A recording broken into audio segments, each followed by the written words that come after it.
this Pompano Beach Budget Workshop to order on Tuesday, June 24th at 5 p.m. Let's see, wait a minute. Why is this all here? Here we go. Let's go ahead and call the roll. Commissioner Fezzik. Here. Commissioner Perkins. Here. Commissioner Segerson-Eaton. Here. Commissioner Smith. Here. Vice Mayor Fournier. Here. Mayor Harden. Here, thank you. If I can ask everyone to please silence their cell phones or put them on vibrate during this meeting, that'd be great also, so we don't get disrupted. Let's go ahead and rise for the invocation, followed by the Pledge of Allegiance.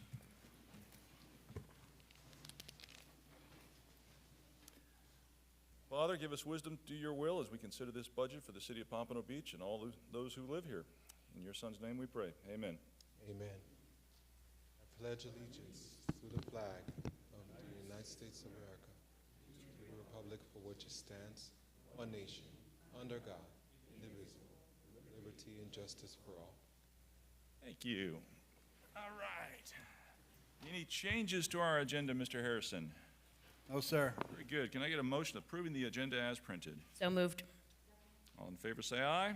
Aye. Opposed? Motion carries unanimously. That takes us up to our regular agenda. Item 1, presentation of the fiscal year 2026 estimated general fund budget.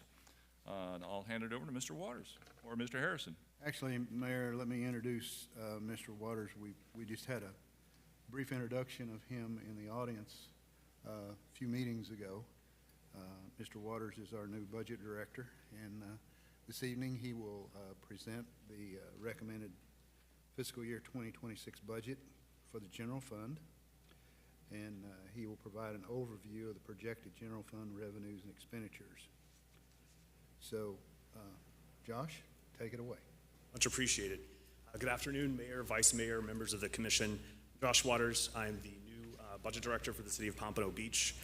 Before I begin my presentation, I want to thank the department directors and their staff for their collaboration, as well as the City Manager and Assistant City Managers for their leadership in putting forth this budget. But I want to especially thank members of my team here, the staff in the Budget Office, in the 6 weeks that I've been the Budget Director. Their professionalism, dedication, and support have been instrumental in bringing me up to speed and prepared for this evening's presentation.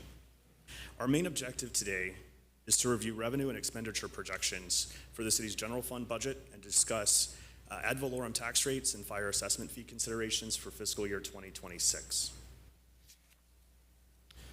We'll start by covering some budget highlights, followed by the general fund expenditure overview, and estimated general fund non-ad valorem revenues. We'll also go over ad valorem revenues, proposed fire assessment fees, and next steps in the budget process. The city continues to experience significant non-discretionary budget pressures. These include required increases to pension contributions, funding needed to meet employee contract obligations, and implementation of the first year of a two-year plan for the BSO compensation study.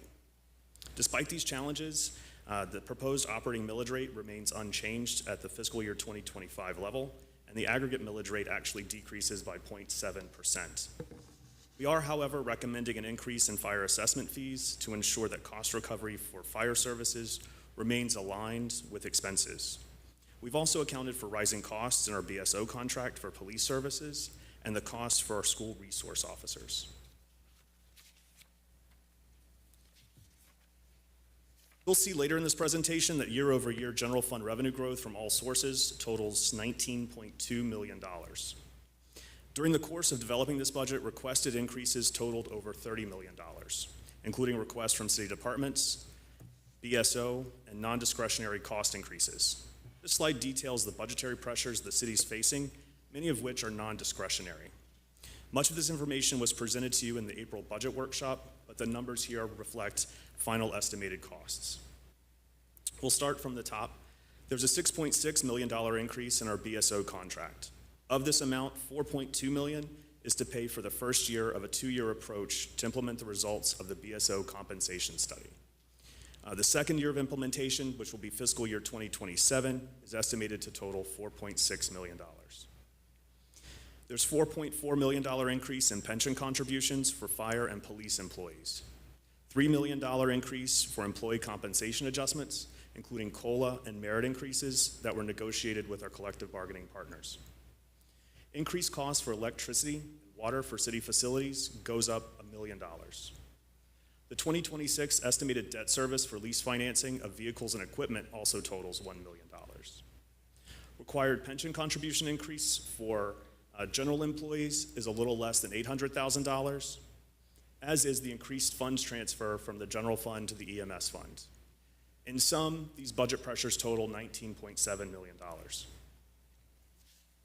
In fiscal 26, general fund expenditures increased by approximately $19.2 million. As this chart illustrates, the overwhelming majority of that increase is directly related to public safety. This includes both the BSO contract for police services, as well as increases in fire and EMS costs, largely driven, as I said previously, by pension obligations and compensation increases. The remaining 20% of this increase is spread across all other general fund departments. This slide gives a visual representation of where our general fund dollars are allocated across the organization for fiscal 2026. In total, general fund expenditures will be $242.5 million. You can see that the largest portion of this budget goes toward public safety expenditures. Combined, they total 56% of the budget, showing the city's commitment to keeping residents safe. The largest single component of expenditures on this pie chart relate to police, totaling $72.9 million.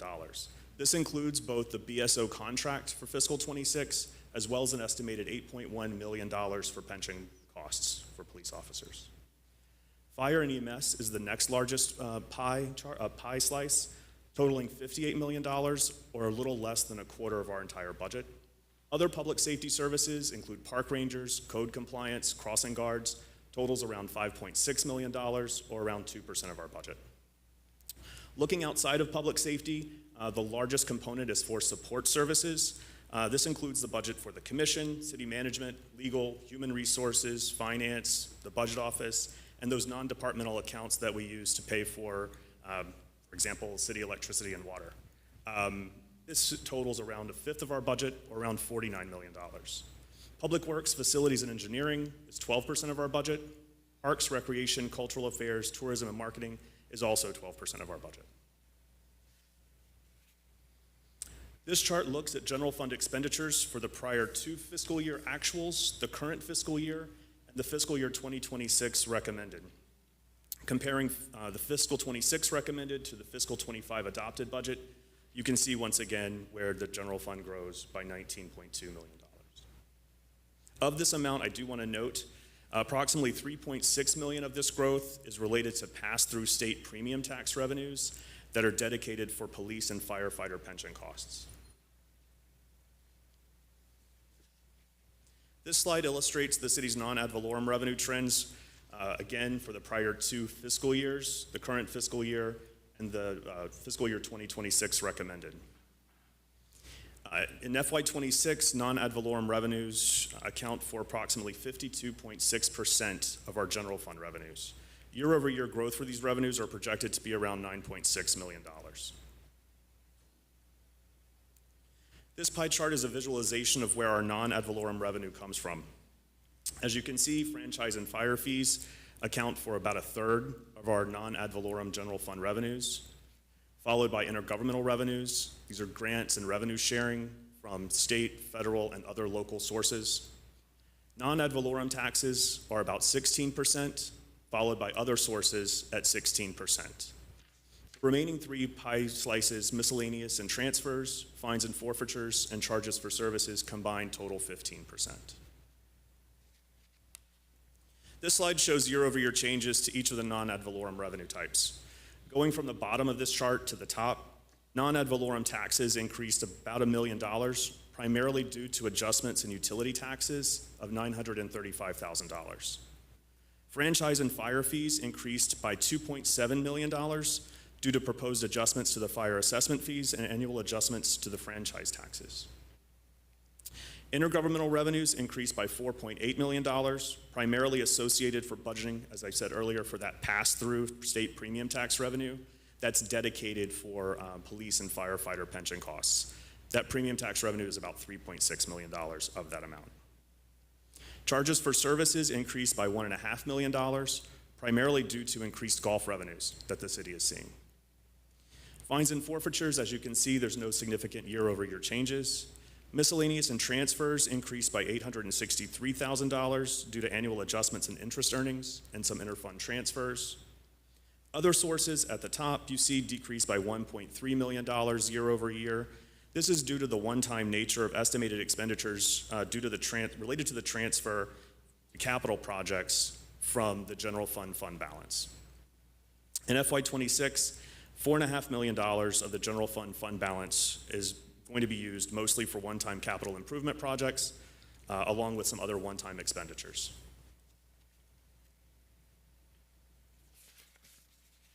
This slide shows fire expenditures and revenues starting in 2019. The blue bar represents total expenditures that are eligible to be paid for with the fire assessment fees. The yellow bar shows the net revenues that we've received for fire assessment fees. And the black line at the top represents the coverage ratio, essentially what portion of those expenditures are covered by those revenues. Historically, the city has tried to maintain a coverage ratio of around 90%. You can see that we fluctuate year over year in our coverage ratio. However, starting in FY23, you do see that coverage ratio start to decline due to increased costs for fire services. The FY25 budget, the coverage ratio is 77%. And once again, we are recommending an increase for the fire assessment fee to recover a little more of those expenditures, bringing that recovery ratio up to 79%. This is the detail with regard to the fire assessment fee recommended changes. Residential fire assessment fees are proposed to go from $331 per unit to $351 per unit, or $20 increase year over year. Commercial, industrial, and institutional fire assessment fees are charged on a per square foot basis, and we are recommending a similar percentage increase for these fees as the residential fee increase. In total, fire assessment fees are estimated to bring in $31.4 million in FY 2026. This is an increase of $2.4 million from the prior fiscal year. Of this amount, approximately $1.8 million is related to the fee increase.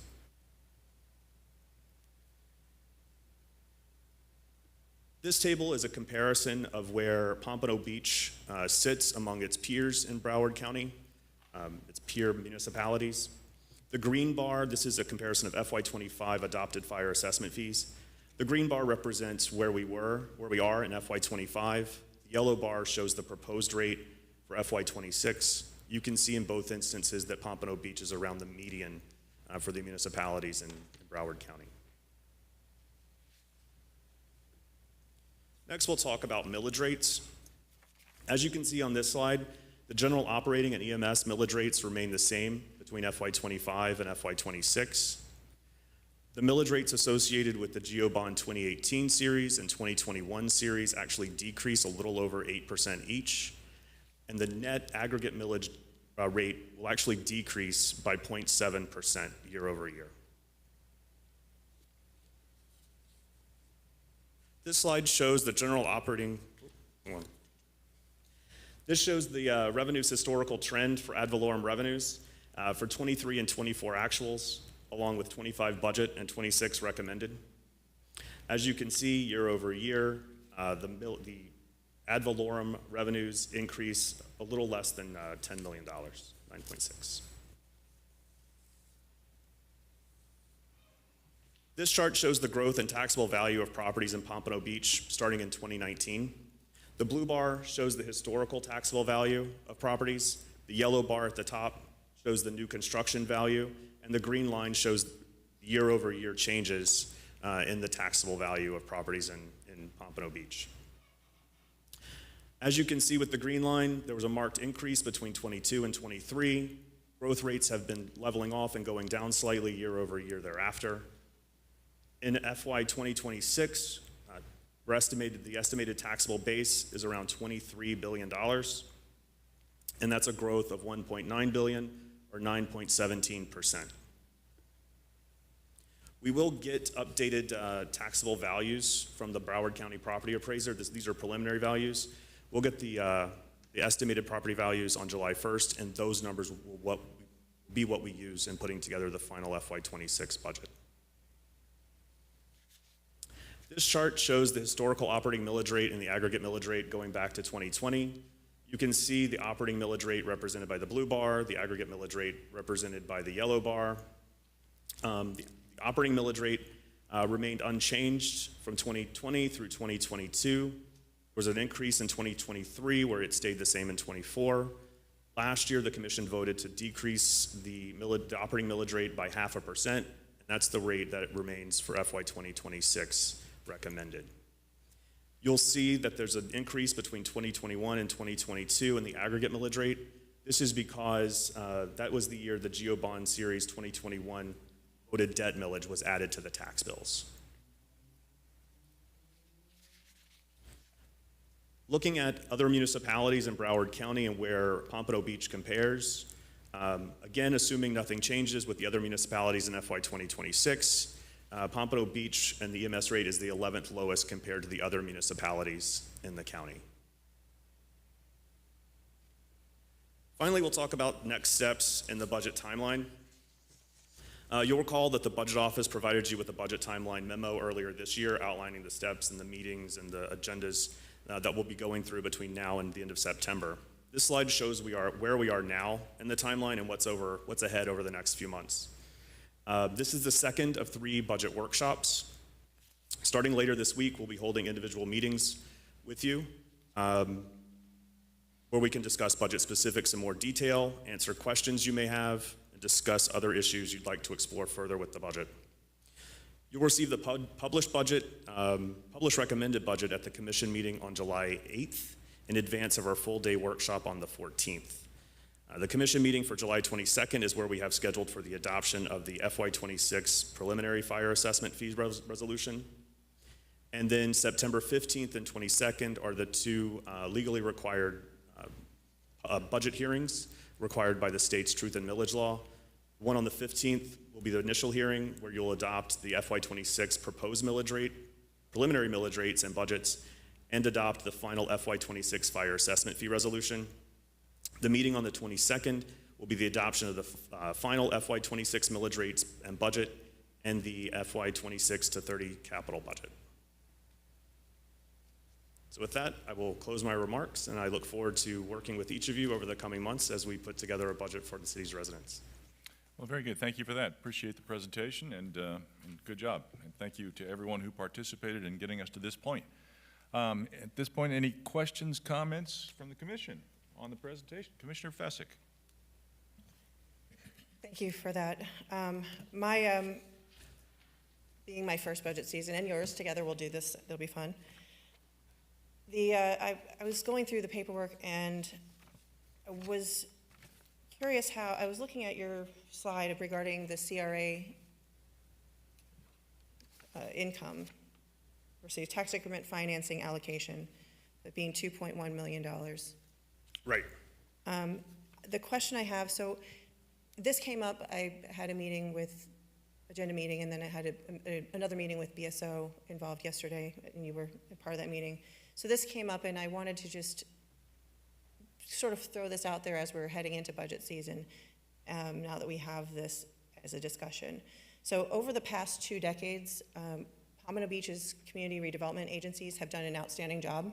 I think everybody knows on the east side, we're really proud of the work we've done so far. But together, the Northwest CRA and the East CRA cover about 23% of our city's total land area. So obviously with that, we have a lot of additional costs that we have to carry, including, for example, we just had to approve at the Atlantic and Dixie, the median, the landscaping, another $300,000 that the city is now taking care of as opposed to the CRA. So under the current split, the city receives 5% of the incremental tax revenue, and the CRAs retain, each of them, Northwest and East, retain 95%. Despite the fact that the city's general fund, obviously, is what pays for the long-term maintenance of some of these projects. I wanted to sort of float the idea of directing and I want to sort of add some perspective to that. I pulled the numbers. We're always talking about road paving, and as we get further along, it's just a simplified split. In other cities across Florida and across the country, the TIF split is different. In many cases, it's 50-50, sometimes it's 60-40, 70-30, and especially as CRAs age, there tends to be a shift in the allocations for the TIF financing, or the TIF revenue, so that the cities can maintain the things that the CRAs have built or brought to the city. So if we were to change it just as an option, so currently, right now, the East CRA gets about 138,000, rounding numbers. The Northwest CRA receives 400, the city receives, I'm sorry, from the CRA of that revenue, 138,000 for the East CRA and about 420,000 for the Northwest CRA, which is about 558,000 just in the incremental tax revenue. If we were to split it, and this is for fellow commissioners, if we were to split it 30-70, which would be one of the lower sides of the splits, and it doesn't have to be across the board, it could be, you know, on an individual East and Northwest based on what we have going on. But if you were to look at it across the board, at the 30-city, 70 CRA, we would have new revenue of 2.8 million more that we could add to our general fund. If you do a 40-60 split, it's approximately 3.9 million more. 50-50 would be about 5 million more. And I know that we have all expressed a desire to pave more roads and invest back in our city. So, you know, of course, there's alternative mixed options. So I'd just like to make a motion that we sort of realign our revenue allocation with where we are today as a city. And so I'd like to make a motion that we direct the city manager and city attorney to prepare and bring back for a formal action, I guess, a properly noticed resolution to adjust the tax increment financing allocation for each of our 2 community redevelopment agencies, providing options for the commission's consideration using those numbers that I provided earlier, the 70-30, leaving it the same, 60-40, 50-50, and then just showing that that adjustment is projected to increase our annual revenue to the city's general fund between $2.6 and $4.7 million. So supporting the maintenance, safety, operational costs, all tied directly to CRA improvements. And then I'd like to also ask that staff include a detailed fiscal impact analysis for each option and coordinate with the CRA board and CRA staff to ensure a smooth transition with the goal of adopting the preferred split as part of this year's budget season. So I'd just like to make that motion and request a second.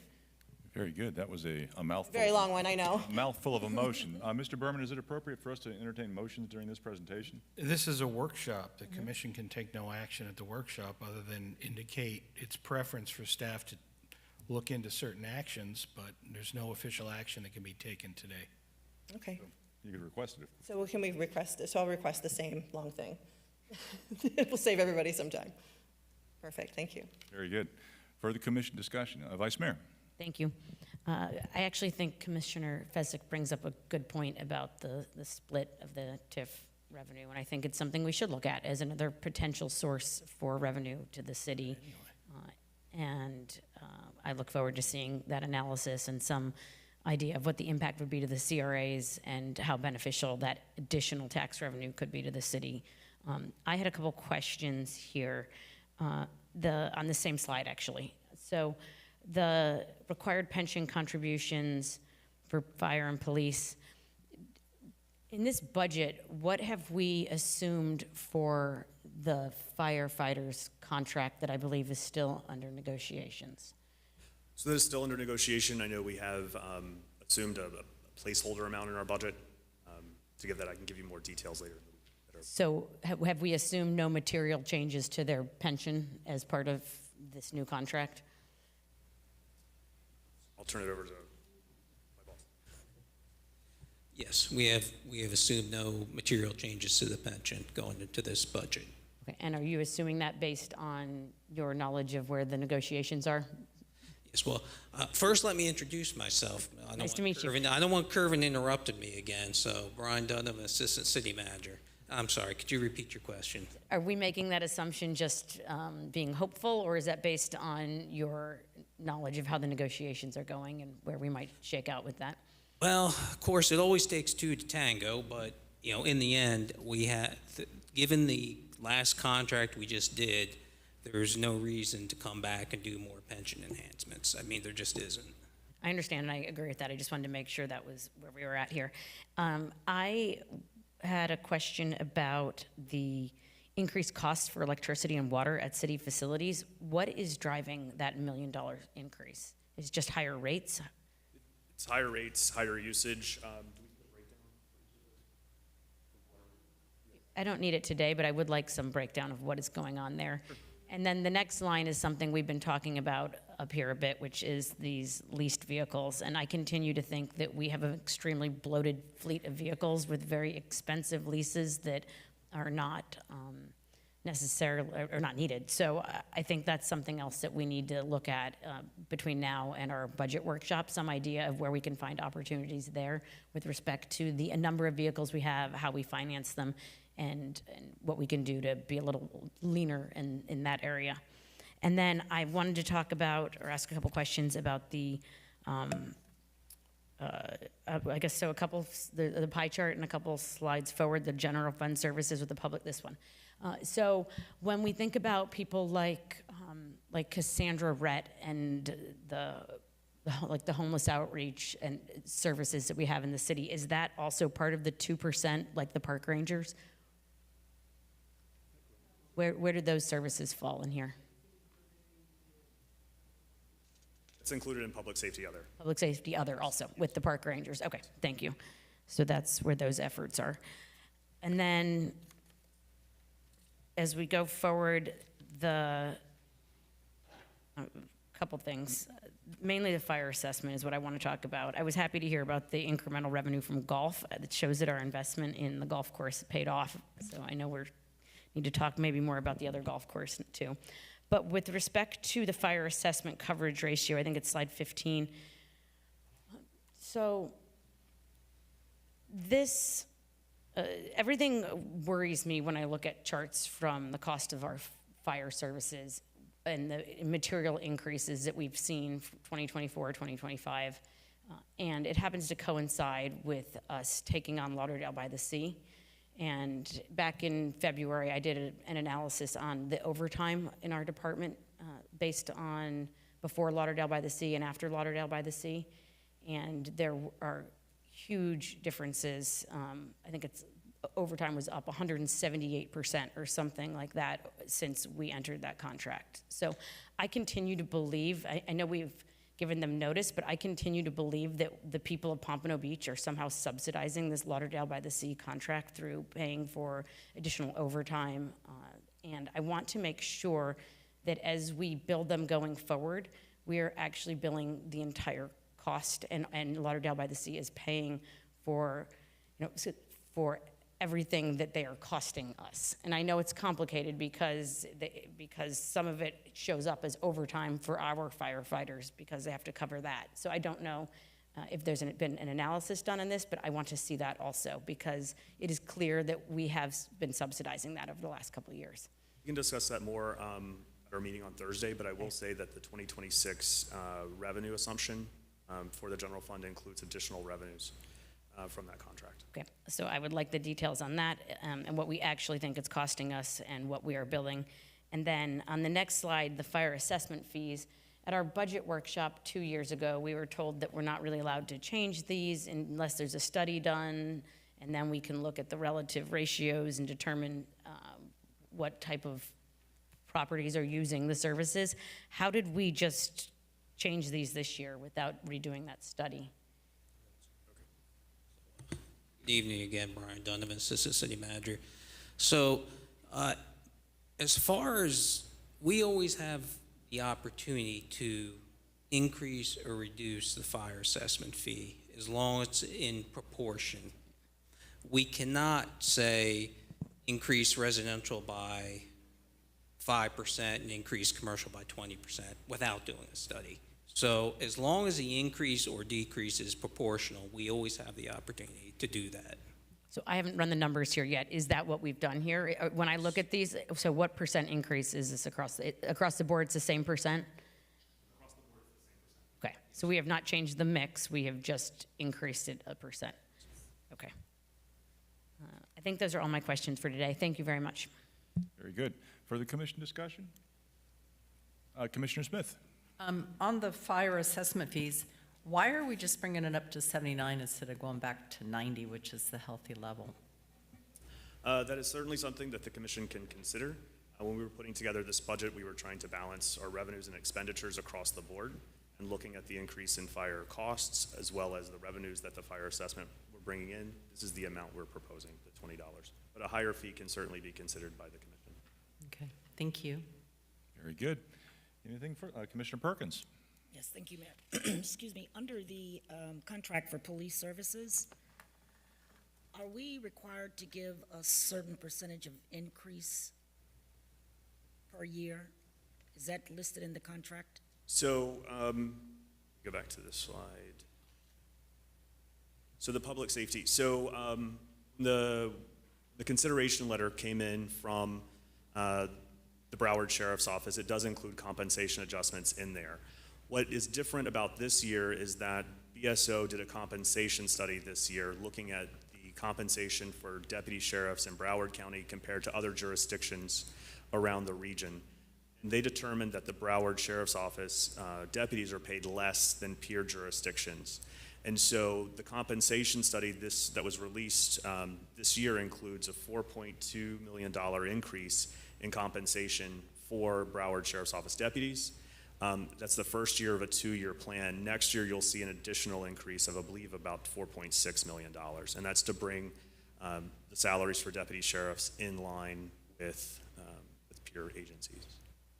Okay, in that study, did it show that we need 28 new positions for BSO? So- That part of the study? This budget doesn't include the addition of the 28 new positions that I know the Broward Sheriff's Office has requested for next fiscal year. This is just the base budget request from Broward Sheriff's Office, providing same services year over year. Okay, thank you. Very good. Further commission discussion? Seeing none, thank you very much. Appreciate the presentation. This meeting is adjourned.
could ask everyone to please silence their cell phones or put them on vibrate so we don't get disrupted. We've got a large crowd here tonight, so please, if you could just check your cell phone, make sure it's on silent or vibrate so we don't get a telephone call in the middle of the meeting. That'd be great. Thank you.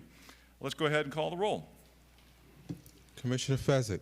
Here. Commissioner Perkins. Here. Commissioner Segerson-Eaton. Here. Commissioner Smith. Here. Vice Mayor Fournier. Here. Mayor Harden. Here. Thank you. Let's see. The invocation this evening will be given by the pastor Brandon Jones from the Mount Calvary Baptist Church. If we could please rise for the invocation, followed by the Pledge of Allegiance. Pastor here? How about Pastor Freeman? Pastor Freeman? Could you help us out? Yeah. We appreciate your service. Let us bow. Eternal wise God, we thank you first of all for being the great God that you are. Thank you, dear Lord, for this blessed community, Pompano Beach. We thank you for the leadership, dear Lord, that's here today. So we pray right now as we come to do business in thy name, that everything be done decently and in order, and we'll forever give your name all the praise. Amen. Amen. Pledge allegiance to the flag of the United States of America and to the republic for which it stands, one nation, under God, indivisible, with liberty and justice for all. Thank you, and thank you, Pastor Freeman. All right. Can I get a motion approving the regular City Commission meeting minutes of May 27th, 2025? So moved. Second. All in favor, say aye. Aye. Opposed? Motion carries unanimous. Can I get a motion approving the joint special meeting of City and CRA minutes of April 30th, 2025? So moved. Second. Moved and seconded. All in favor, say aye. Aye. Opposed? Motion carries unanimous. Can I get a motion approving the City Commission budget workshop minutes of April 16th, 2025? So moved. Second. Moved and seconded. All in favor, say aye. Aye. Opposed? Motion carries unanimous. Thank you. Mr. Harrison, any changes on our agenda this evening? No, sir. Very good. Can I get a motion? Mayor, can I make a comment about the agenda? Vice Mayor? So I know that we asked for the city manager's performance evaluation to be on the agenda for this meeting, and it is overdue. But I know that I personally need more time to review the details in the backup and have conversations with him about his performance and about the last year. So I guess I would like to make a motion that we postpone his performance evaluation to the next meeting. That's item 11, to be postponed until the July 8th meeting, if that's okay with the city manager. You okay? Postpone. Okay, so it's been moved to postpone the city manager's evaluation, but only the city manager, not... Yes, only item 11. Okay, to the July 8th meeting. Is there a second? Second. Okay, any discussion on the motion? All in favor, say aye. Oh, I'm sorry, Commissioner Fezzik, you've got the discussion on the motion? Right, I said I would have no problem moving it, but I would just actually request that we possibly move it to a 6 p.m. meeting, just so that folks who want to be part of this could show up, because the 1 p.m. meetings are just generally not as well attended.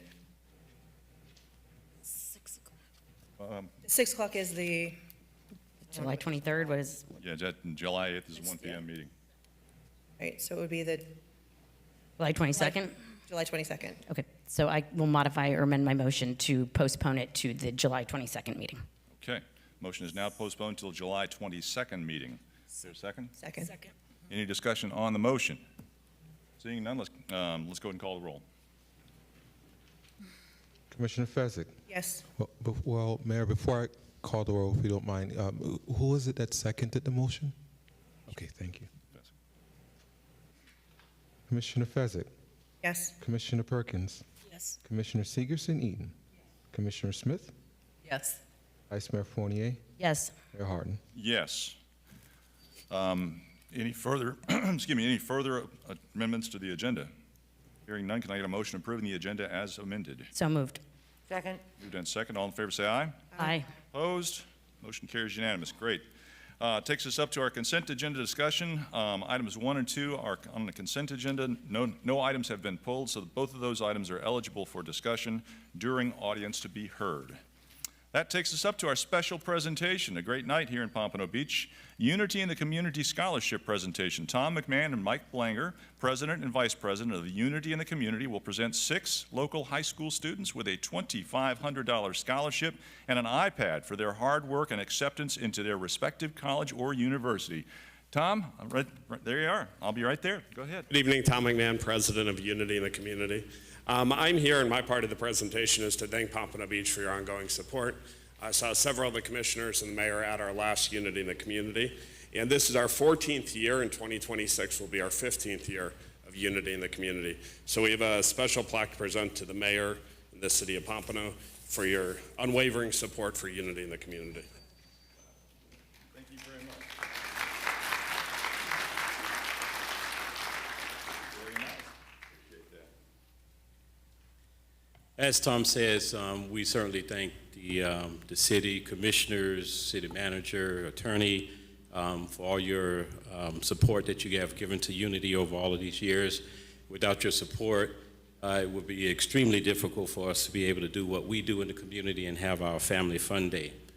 We also have some exceptional sponsors that we'd like to thank that contributed and were there and supported the event. We have some of those sponsors here tonight.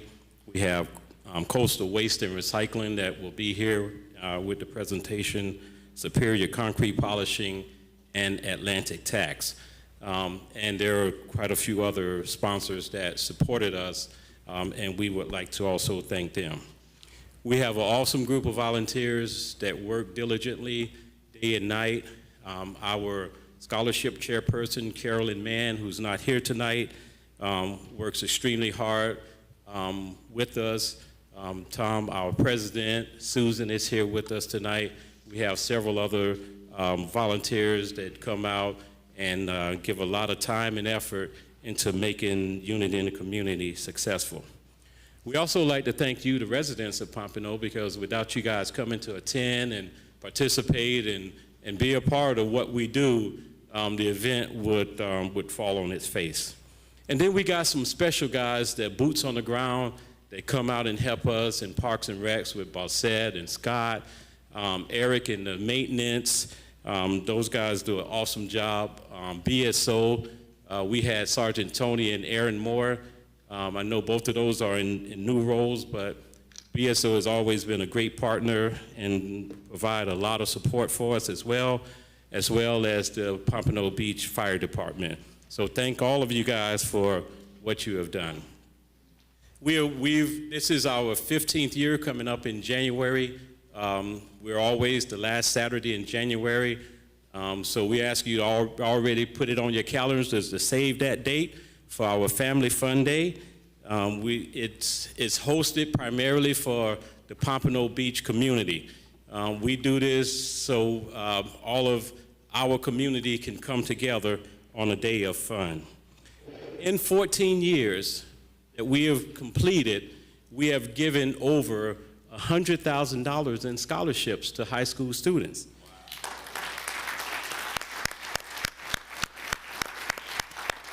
All of these students have been residents of Pompano Beach.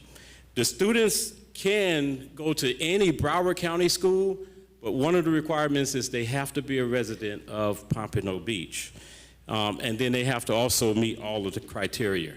This year, as Mayor Harden noted, we have 6 very deserving students that we're gonna present these scholarships to tonight. We want you to help us congratulate them. We're gonna give them $2,500 to help them get their college career started. We're gonna give them an iPad so they can get their homework done. And Raising Cane's has a gift basket that's got some goodies in there for them so they can stay up late night and get their studying done. So let us introduce these wonderful scholars and congratulate them as they pursue their dreams, their goals, and their ambitions. So if our sponsors will come up with us right now.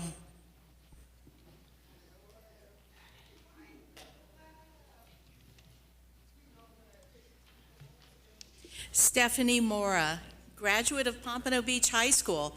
She will attend the University of Pennsylvania to study finance and business. Trina Halford, graduate of Pompano Beach High School, will attend the University of North Florida to study accounting.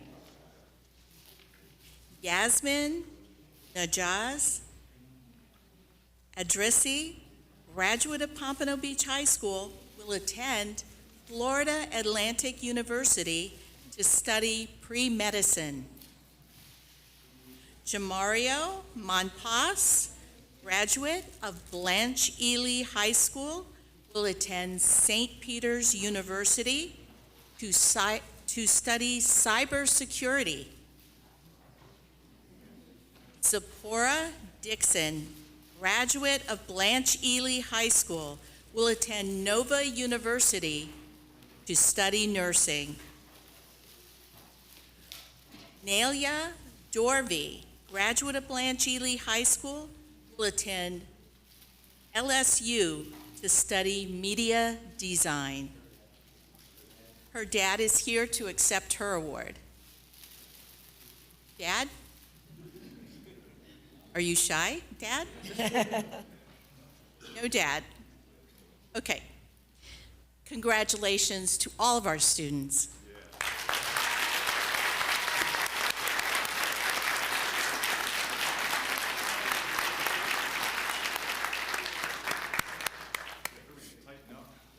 Tighten up closer in the middle so we can get all the commissioners behind you.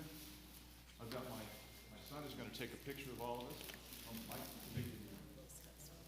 I know.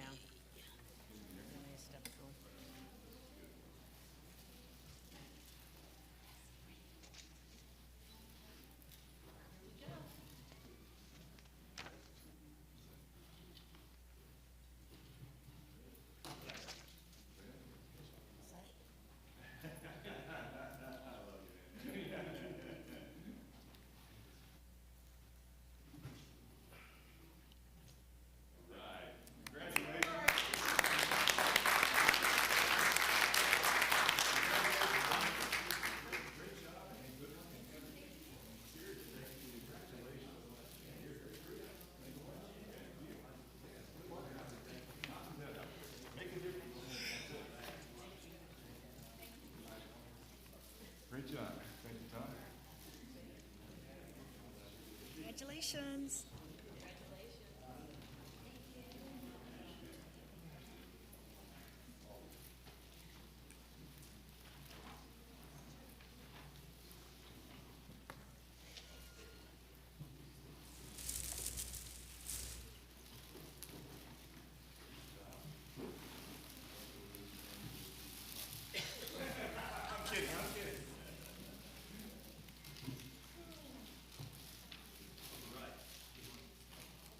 All right, let's give them another big round of applause. Congratulations to those kids. And thank you to Tom, Mike, and the entire crew, and all of the sponsors for Unity in the community. It really is it's a labor of love. I don't think a week goes by that they don't spend time trying to make sure that Unity in the community goes off without a hitch. Been doing it for years, and it truly is labor of love for our community. Thank you guys so much. Appreciate that. All right, now moving on. We've got a couple of proclamations here. First off, we're going to do Parks and Recreation Month. Do we have Mark Boudreau here? Come on down, Mark. Bless you.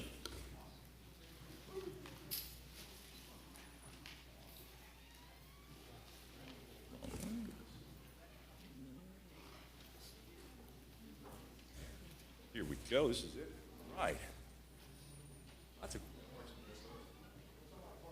Yeah, all parks folks. Good one. Very good. All right, here we go. Whereas parks and recreation are an integral part of communities throughout this county, or countries, excuse me, including Pompano Beach, Florida. And whereas parks and recreation promote health and wellness, improve mental health, and provide opportunities for physical activity, community engagement, and cultural enrichment. And whereas parks and recreation programs, services, and facilities contribute to the environmental well-being of our city by preserving green spaces, protecting natural resources, and enhancing the beauty of our neighborhoods.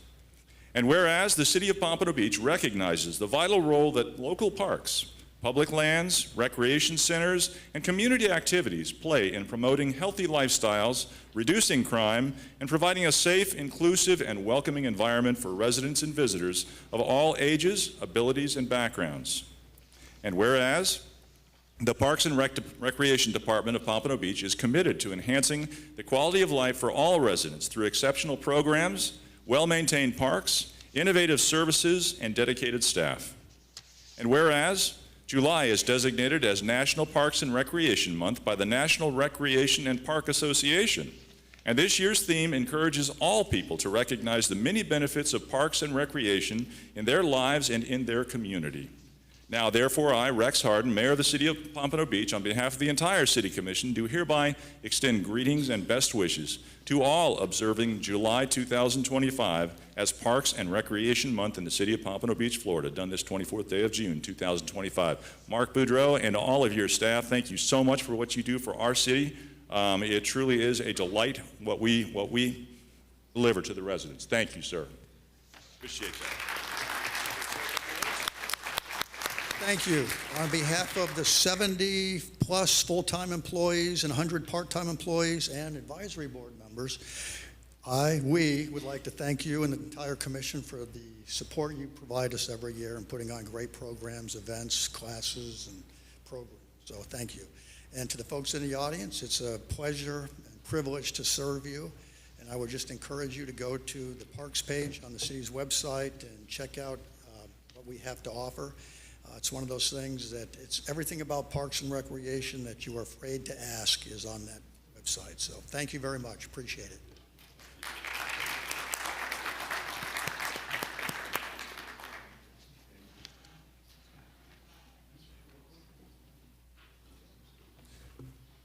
All right, next up, we've got Alzheimer's Awareness Month. I believe Denise Dixon, Development Director, Walk to End Alzheimer's, and Terry Coburn, Broward County Alzheimer's Association volunteer, are here.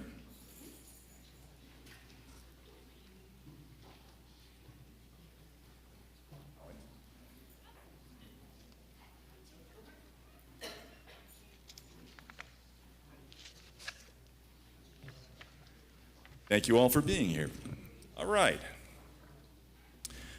Whereas Alzheimer's disease is a progressive neurodegenerative brain disorder that tragically robs individuals of their memories and leads to severe mental and physical impairments.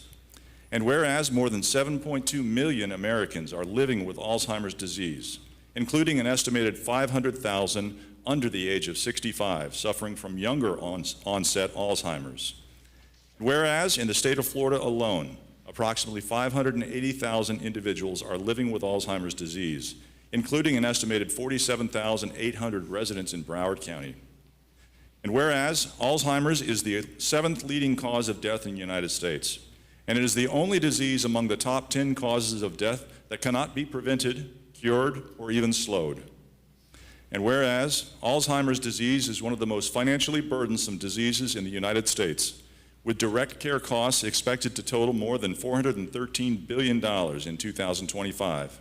In Florida alone, over 870,000 caregivers are projected to provide over 1.4 billion hours of unpaid care, valued at approximately $29 billion.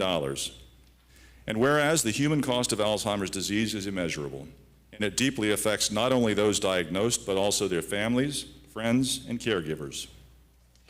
And whereas the City of Pompano Beach recognizes and commends the Alzheimer's Association and its dedicated volunteers, including those involved in the Boardwalk, the Broward Walk to End Alzheimer's, for their ongoing efforts to raise awareness, fund research, and provide critical support to families impacted by this disease. Now, therefore, I, Rex Harden, Mayor of the City of Pompano Beach, on behalf of the entire City Commission, do hereby proclaim June as Alzheimer's Awareness Month in the City of Pompano Beach, and I encourage all residents to educate themselves on the warning signs of Alzheimer's disease and to support ongoing efforts to combat this devastating illness. Done this 24th day of June, 2025. Rex Harden, Mayor. I can't thank you all enough for what you do, and it's truly, talk about a labor of love, trying to make a difference. Would somebody like to say a few words? Good evening, everyone. First, I want to thank the commissioners and the Mayor, for taking the time to recognize Alzheimer's to help raise greater awareness. We are here today representing the 47,800 residents of Broward County living with Alzheimer's disease. We have the second highest number of individuals living with Alzheimer's in Florida. It is critical that we raise awareness for this disease. We know this disease has physical, emotional, and financial impacts on the individual and the family, but there is hope. We are in a new era with treatments available for those in the early stages of the disease, and just last month, the FDA cleared a blood test to help detect Alzheimer's disease. Please know there is support available in our community. The Alzheimer's Association provides free education and support.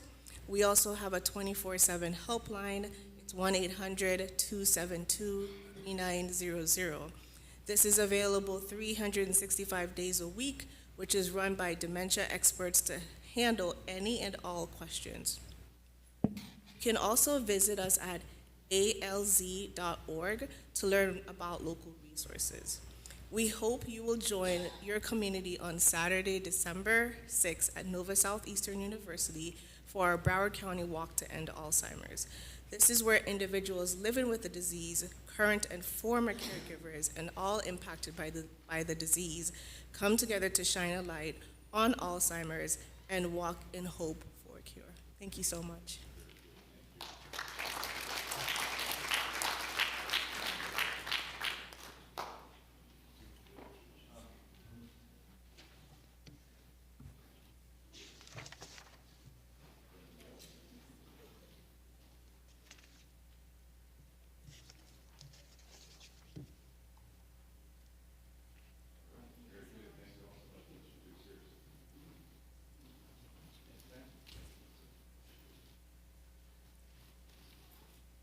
All right. And last but certainly not least, we've got Boys and Girls Club Week. Is Cameron Warwick here? Somebody from the Boys and Girls Club? Yep, there we go. Come on down. Boys and Girls Club have been partners with the City of Pompano Beach for decades now. Do a great job for us. Thank you so much. Very good. Whereas the young people of Pompano Beach represent the future leaders of our community, and their development is vital to the continued prosperity and well-being of our city. And whereas many young people require professional youth services to assist them in reaching their full potential as productive, caring, and responsible citizens. And whereas the Boys and Girls Clubs of Broward County have been a beacon of hope and opportunity for young people for 60 years, since their founding in 1965, providing a safe and supportive environment where youth can thrive. And whereas the Thomas D. Stephanus Club, established in 1975, has served the Pompano Beach community as a vital part of the Boys and Girls Clubs of Broward County, contributing to the organization's efforts to serve an average of 12,000 youth, ages 6 to 18 each year. And whereas the Boys and Girls Clubs are places where great features begin, building a formula for impact that focuses on academic success, character and leadership, healthy lifestyles, and life and workforce readiness. And whereas the Boys and Girls Club's outstanding results include a 97% high school graduation rate among members. Fantastic. That's hats off to you. With 92% expected to graduate on time and 88% pursuing higher education. And whereas the Boys and Girls Clubs provide life-enhancing programs that cultivate skills and character while fostering meaningful relationships with caring adult professionals, ensuring that every child has the opportunity to learn, grow, and belong. And whereas in 2025, the Boys and Girls Clubs of Broward County will celebrate National Boys and Girls Club Week alongside over 5,400 other clubs and more than 3 million young people nationwide, highlighting their ongoing commitment to youth development. Now, therefore, I, Rex Harden, Mayor of the City of Pompano Beach, Florida, on behalf of the entire City Commission, do hereby proclaim the week of June 23rd through June 27th, 2025 as Boys and Girls Club Week in the City of Pompano Beach, and encourage all citizens to join in recognizing and commending the Boys and Girls Clubs of Broward County for their invaluable service to the youth of our community for the past 60 years. Done this 24th day of June 2025. Rex Harden, Mayor. Thank you so much for all you do for our youth. Seriously. Hello, my name is Christopher Cleveland, and I'm the club director at the Stephanus unit. I've been there now for 3 years. Amazing, the summer's going well. We're averaging right now between 210 and 250 a day. And we also get a new team wing. So commissioners or mayors, if you would like to stop by, I give you a tour. I just gave our wonderful officer over here a tour. They came out to help out the kids, so thank you so much. Thank you. All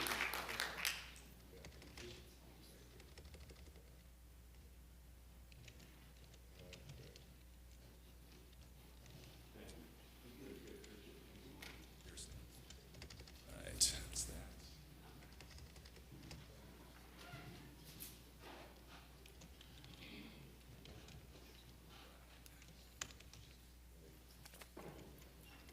All right, that takes us up to audience to be heard. Do we have anyone signed up for audience to be heard this evening? Mr. Alfred. Yes, we do, Mayor. We have 11 speakers.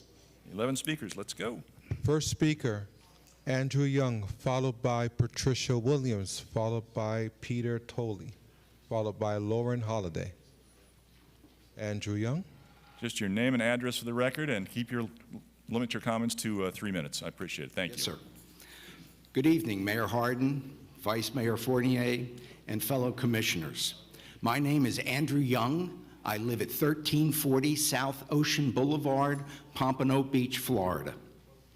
My purpose tonight is to review the safety and traffic flow concerns I and others have regarding the median that has been installed in front of the Waldorf Astoria development, 1350 South Ocean Boulevard, and to ask you to enact a permanent fix, not a temporary adjustment during the construction period.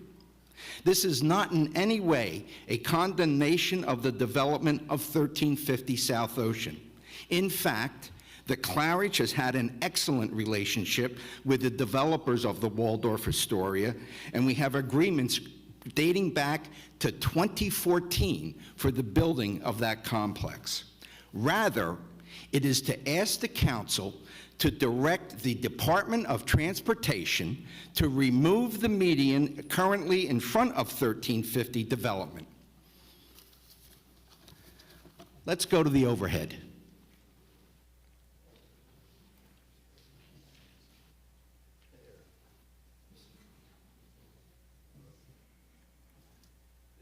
Sir, you can use that microphone right next to you. And I've provided a copy of this overhead to all the council members. I am not asking for a precedent.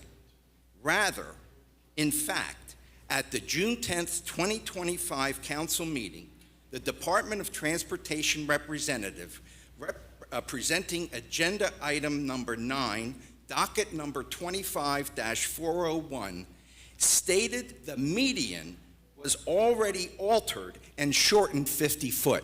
So I am not asking for an exception. This has actually already been altered previously to allow a turning lane or a turning queue for the Renaissance building at the request of the Renaissance. So what I am requesting was previously enacted. So the schematic will show. I have a marker here. Okay. The schematic shows this is A1A. This is the site plan for the Waldorf Astoria in the center. This to the right or north of the development is the Claridge, and you can see where the Claridge driveway goes in. You then travel south on A1A, and here is the median. The entrance for the Waldorf Astoria is at the end of the median. So construction vehicles heading south need to turn left here. Thank you. I'm sorry, sir. I'm going to have to cut you off. But thank you, sir. 3 minutes already. Yep. Appreciate it. Thank you so much. Sorry. It's all right. Next speaker.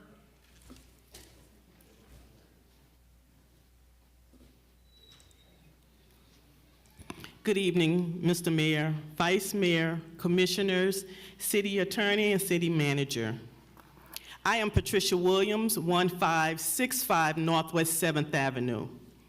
On last commission meeting, I think it was May 27th, if I'm not mistaken, the meeting was a vote was taken for the downtown financing. And I don't want my commissioners to be power-wise and penny-foolish. I am asking those that was on the prevailing side to reconsider and bring back the financing vote for reconsideration. And those that was on the opposite side of the prevailing side to actually reconsider your votes. $100 million for our community can do a lot to help out certain areas. The private financing would not lower the interest rate, nor would it save us money. So I'm asking those on the prevailing side to consider bringing it back, and those on the opposite side to reconsider your vote. Thank you for your time. Very good, thank you. Next speaker, Mayor, could I comment on that? Commissioner Smith. I would like to make a motion to renew the motion to approve public financing for our downtown project. Okay. Make a motion to renew the public, Mr. Berman? Second. We've got a motion and a second. So is that appropriate at this point in time? Yes, it's allowed under Robert's Rules. It's, I believe, Section 38 of Robert's Rules. It would be a motion to renew the motion. It would come on, if it's approved, on the next agenda, so the public has opportunity notice, and the clerk can do his notice as well. And it would be to renew the motion on second reading, so we would only have to do the second reading again. So basically, it'll bring back the second reading of the public financing plan to an agenda, our next agenda. Basically, it renews the motion to approve that item that was heard on second reading, yes. Okay, so that's the motion, all right. Any discussion on the motion? Vice Mayor? I have a question for Mr. Berman. There have been other times when we had a yes vote on the first reading and a no vote on the second reading, and you said it had to come back for both readings. Why in this case does it only need one reading? Under a motion for renewal, it can be brought back. And it's a provision of Roberts. I don't recall, this is a specific motion that hasn't been used before. That's what the answer to your question, this methodology. It is one, there are different motions. Motion for reconsideration normally made at the same meeting. There's a motion to rescind. This is just another way to bring back something else, but you don't have to start from scratch with a motion for renewal. Thank you. Thank you. Very good. For Commissioner Fessick? Well, I was wanting to address some of this as well, so this is apropos, I guess, Commissioner Smith. In light of some social media posts and things along those lines that I've seen where there's been a narrative shared with the city about something about the commissioners who are, who voted no related to the new town costing the city $100 million. I just want to say that I personally reviewed the downtown civic facilities financing numbers and including the whole structure of everything. I'm not an accountant, obviously, but I couldn't reconcile some of the base numbers provided, and I am going to be meeting with Ms. Sybil to do that later this month. I did want to point out that a local resident reached out to me, and she has a financial background, and she provided sort of an independent review, and her analysis confirmed the same thing that I was trying to figure out. The numbers just weren't adding up as they were presented. So that's the reason for my meeting with Ms. Sybil. The other portion of that, and I just want to address this, is there's far too many open-ended variables as part of this project. And so cost items, phases, estimates, there were not a lot of hard numbers or contractual caps. So basically, it kind of makes it impossible for somebody to justify a solid number at $100 million as it's been suggested. So given the scale of all the obligations and decades-long financial impact, I'd like to sort of add on to this and potentially make a request that we schedule a special meeting as soon as possible, where we can have an independent financial expert, not connected to the developer or existing finance team, that we can present these issues in detail so that we can have a clear explanation on public record moving forward that will help us answer those questions directly and help us resolve any discrepancies. So I would support your motion to bring it back as long as we are able to do that with a special meeting as soon as possible, ahead of time. It's basically, you know, and that's the thing, is it's our duty to protect, the fiduciary duty to protect the public trust and ensure that we have transparency. And we have to avoid unnecessary risks and to future budgets. And so I would really just appreciate the support of adding to that, if we bring it back, adding a special meeting so we can make sure we clear up any miscommunications ahead of time before we try to bring back a vote. So if I need to make a motion for that, I will, but I think there's already a motion, so. There's a motion on the floor. Right. So,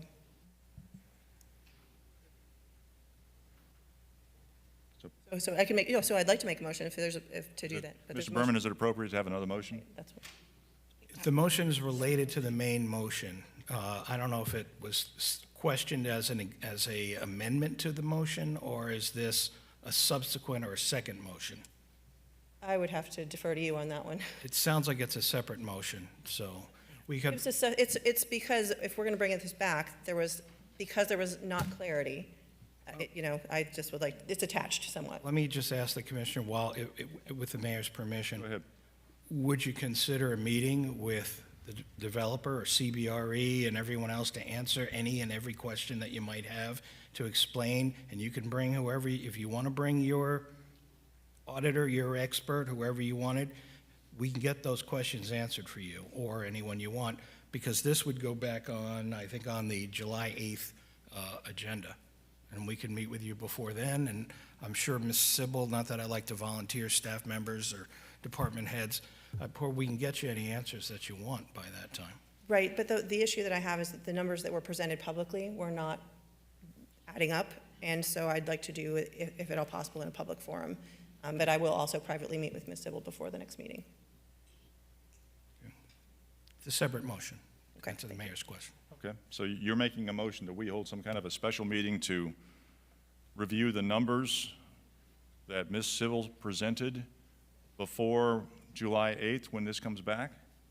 Yes. Okay, that's a motion. Is there a second? Don't we, point of order, don't we already have a motion on the floor? It's Mr. Berman has said it's allowed. Is there a second to this motion? Can we at least discuss the first motion before we move on to the second motion? I'll second it, but Oh, okay. It's been moved and seconded for Commissioner Fessick's motion to hold a special meeting prior to the July 8th meeting to review and discuss the numbers that Ms. Sybil has presented previously. Okay. Discussion on that particular motion? Sure. Commissioner Segerson-Eaton? All right, yes, since I don't feel like I need an expert to tell me how to multiply and do math. You're going to borrow money for a house? You're going to borrow it at 8% and pay X amount of dollars over 30 years? Or would you rather borrow it for 5%? Or maybe even less, depending on what the prevailing interest rates are at the time? I don't think I need an expert to spell that out for me. That's pretty basic math. So in another special meeting, we've been talking about this for the last 4 months. You don't think that the 8% versus the 5% for the cost of the new city hall adds up to $100,000 over 30 years? You think the math's wrong? Because that's really what it is. It's math. And I was not on the prevailing, well, it was a 3-3, so it failed.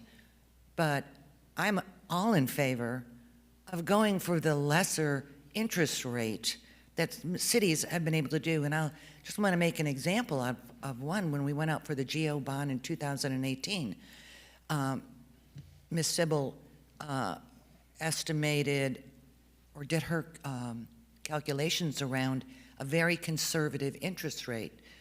I want to say around 5%, 5 or 6 even. And then was able to get those bonds down to around 2-3%, much, much less. Again, saving the taxpayers money that we can use elsewhere within the community. If I could ask you to zero in on the motion at hand, that's Yeah, well, the motion at hand is, do I want to have have an expert tell me what is basic math? No. Don't want to sit through another 4-hour meeting regarding this? No, I really don't. I think we beat this horse to death. I mean, let's either put up or shut up. Thank you. Sir, I'm gonna ask the gentleman in the gray shirt. Yes, you, sir. This is your first warning. Please be quiet. Thank you, sir. And Mayor, I'm just going to have to respond and say one more thing. Do I want to pay 8% interest or 5% interest? As the city's money, the taxpayers' money. It's a simple question. Do you want to pay more for your money or less? That's it. Obviously less, because it's your money. Okay. Is that it, Commissioner? That's it. Very good. Further commission discussion on the motion. Vice Mayor. Thank you. I do appreciate Ms. Williams bringing this up, but I also find it a little puzzling that she did this given her role as a consultant to the developer. And I do appreciate you, but it seems a little strange to me to have, it feels a little orchestrated, if you will.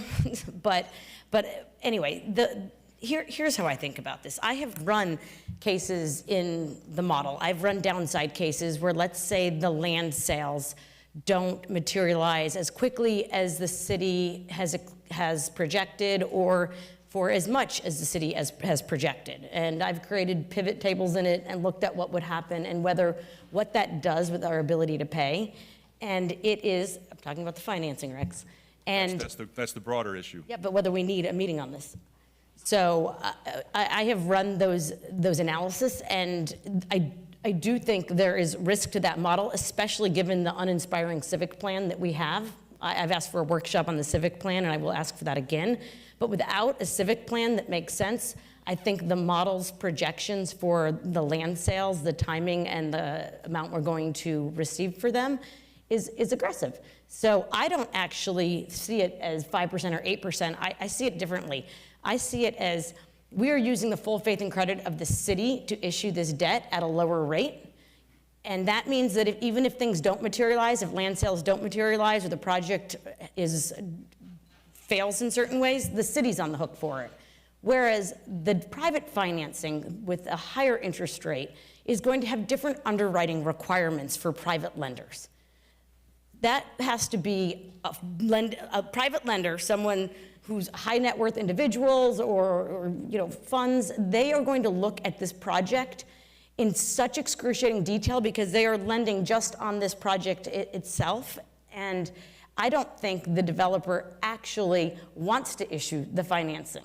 So I don't think that it's a 5% or an 8% question. I think that we almost need to as a city, because I think it's actually going to be pretty difficult in time, and it's going to be so delayed. We're going to have to have construction drawings basically before the developer can go out there and try and get this financing secured.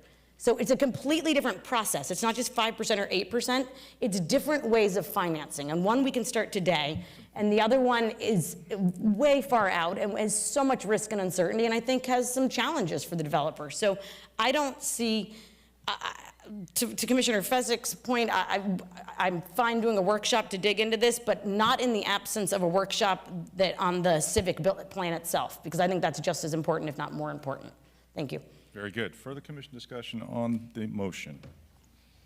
Seeing none, let's go ahead and call the roll on the motion for the workshop. For the workshop, okay. Commissioner Fezzik. Just to be clear, the motion is for a special meeting, or is it? Oh, okay. Sorry, I misspoke. Special meeting instead of workshop. Okay. Commissioner Fezzik, Yes. Commissioner Perkins, No. Commissioner Segerson Eaton, No. Commissioner Smith, No. Vice Mayor Fournier, Yes. Mayor Harden. No. Back on the original motion. Any further discussion on the original motion? It was to rescind, or is that, no, renew? Renew. Renew. Renew the motion at the next meeting. Right. Renew the Notice. motion at the next meeting, which is July 8th. No further discussion on that. Let's go ahead and call the roll. Commissioner Fezzik, No. Commissioner Perkins, No. Commissioner Segerson Eaton, Yes. Commissioner Smith, Yes. Vice Mayor Fournier, No. Mayor Harden. Yes. Motion fails. Continue with audience to be heard. Next speaker.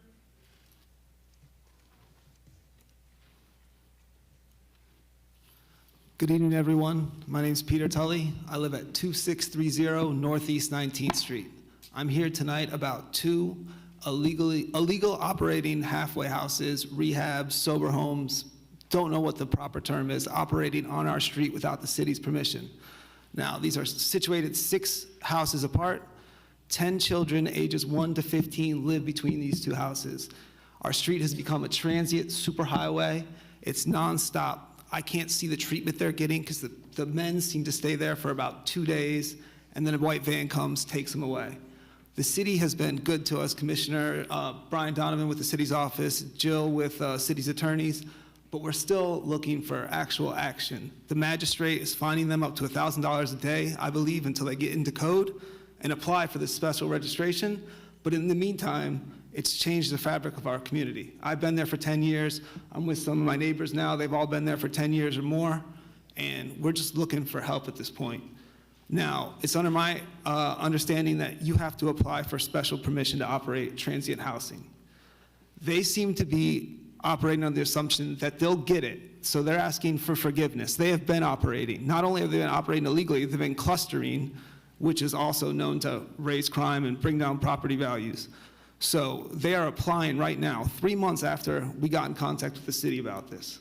So I'm led to believe this is a zoning issue now, and I'm hoping that everyone could work in concert and make sure we don't reward this type of activity with the special permission. Because anyone who lives by an Airbnb, because both these properties are failed Airbnbs, if the bubble bursts on Airbnb, everyone's going to pivot to this model because the Medicaid money will continue to roll in, and that's really all I have to say on the matter. I just want some clarity. I want them off the street. It is dangerous. Commissioner Fezzik came to my house, sat down, I gave her a tour of the street, showed her where my friends live, where my children's friends live. 10 minutes after she left, I got a knock on my door. It was a resident in the house of one of the rehab facilities. He needed my phone to call the police because his roommate pulled a knife on him. Now, if my children were home, I would have freaked out. Instead, I gave him my phone and I closed him outside. I said, call, but I'm not having you getting chased inside my house. This has only been 3 months. We see calls routinely come to this place. There's been arguments, and I really just want the city to act at this point for our community. Thank you. Very good, thank you. I'd like to hear more about the median too, by the way. Mayor, if I may, thank you. Commissioner Segerson Eaton, yes. Sir, I hope you've you said you met with Mario and Jill, and we've dealt with a lot of halfway houses, and I will give you my card, and we've spoken before, I believe, but I can't have a conversation with you from here on the dais, because it's not fair to everybody else. Understood. I'm warning them as well. So yes, there's laws. We can't just go in to a property and remove people. There's due process. And we do everything we can within our laws. We've changed our law, we've changed our ordinance, we've beefed up our ordinance because 40% of the properties in the Highlands and Crest Haven are rental properties. So we get a lot of transient, we get a lot of Airbnbs, we get a lot of rentals with multiple people living in it. It's a very difficult situation, but we can't just go in there and yank people off the property just like that. They have due process rights. We have to go through a process, and that takes time. Thank you. Very good. Mr. Berman, you wanted to chime in? I just want to make clear, they've already been cited. Code enforcement's on it. They're aware of it. They're working it. Jill in my office is working on it, and they've applied. The fines have initiated, as far as I know. They've applied for their license and appropriate from the city, and I think it has to go before the ZBA. If they're before we go to court to get injunctive relief, we have to exhaust all of these remedies first. So if they're not successful, we'll do what we need to do in a court of law to remove them. So let them, they're trying to do it legally now. Yes, it's late, but we have to wait and see, and before we can ask the court to enjoin them, the question's going to be, have they exhausted all remedies? Is there anything else the city can do? So we're working through those. I know it's a matter of patience, and if you live next door, that's difficult, but we're on it. Very good. Thank you. Commissioner Fessick. So first, I would just like to ask Commissioner Sager-Sneaton to repeat what you said to me for everybody to hear. I said, I'll be working, I'll go and start working in your neighborhood, in your district. If you feel like you need to come work in my district, I'll come work in your district. That's what I said, yeah. Hello? Commissioner. You don't think I've been on this? Commissioners, we're not going to have back and forth here. Commissioner Fessick, you've got the floor. Okay, well, you asked the question. Commissioner Sager-Sneaton, you do not have the floor. Commissioner Fessick? Thank you. I just want to point out that Mr. Tully is actually a resident of District 1. I did appreciate going to visit the street because I have received not just emails from him, but from several neighbors there as well. And not just, this is one particular street is one thing, but there's also other areas that other people have reached out to me also in my district, that this is becoming a recurring issue based on the failures or the investments made in Airbnbs that are not making money. Like he mentioned, the money in transitioning to these sober homes is there for them. I would like to understand that legal is working on this actively for this particular resident or the two residences. But I'd like to see what we can do, maybe meet with the city manager and staff to see what we can do to look at and identify what other municipalities are actually doing that have sort of dissuaded. We have certain rules and regulations according to the American Disabilities Act, but there's other municipalities that have successfully made this type of sober home or rehabilitation home have to meet certain criteria, whatever they may have done through ordinances, so to try to dissuade some of this behavior. I'm fully supportive of anybody who wants to get their life back on track. When we have a stabbing or an attempted stabbing 10 minutes after I leave, and it was around lunchtime, where these kids are likely going to be playing all summer long, I think we need to do better for our residents who have been here long-term, who have made long-term and quite costly investments in their homes, and continue to provide that place where you want to raise your family and you want to live and you want to be outside with your kids and enjoy the time and make that safe for everybody. So while I appreciate folks who want to get their life back in order, I also want to make sure that it doesn't come at the expense of our residents. Thank you. Very good. Thank you. Next speaker. Lauren Holiday, 1615 Northeast 28th Court. According to Sunset Knoll, more than 50% of Broward County taxpayers' dollars are swallowed by BSO, and Gregory has the audacity to ask for another increase in 2026, with Pompano having the largest of all, a whopping $13 million increase. We are already giving them $63 million a year, which jumped from $53 million in 2022. If we succumb to his demands, then residents will shell out $72 million a year for BSO services. It'd be one thing if BSO was doing a good job, one worthy of a budget so gigantic, but they're not. And they can't prove it with any hard data points. And even if they did, how could we trust them when they're policing themselves? Why are we letting our highest paid contractor in our city operate with zero oversight and unlimited funds? We're the clients. They've clearly forgotten that based on how they treat us. Even crazier is the fact that Gregory has zero respect for any of you. our city's leaders hosting conferences in other cities about our city, and without telling any of you about it, then proceeding to call you all childish politicians in the news, is that not a slap in the face? I think it is. We pay him, not the other way around. I think that's infuriating. And this we're God mentality trickles down to deputies who move in and out of our city like transients. We have zero relationships with and only learn their names once they're on the news for misconduct.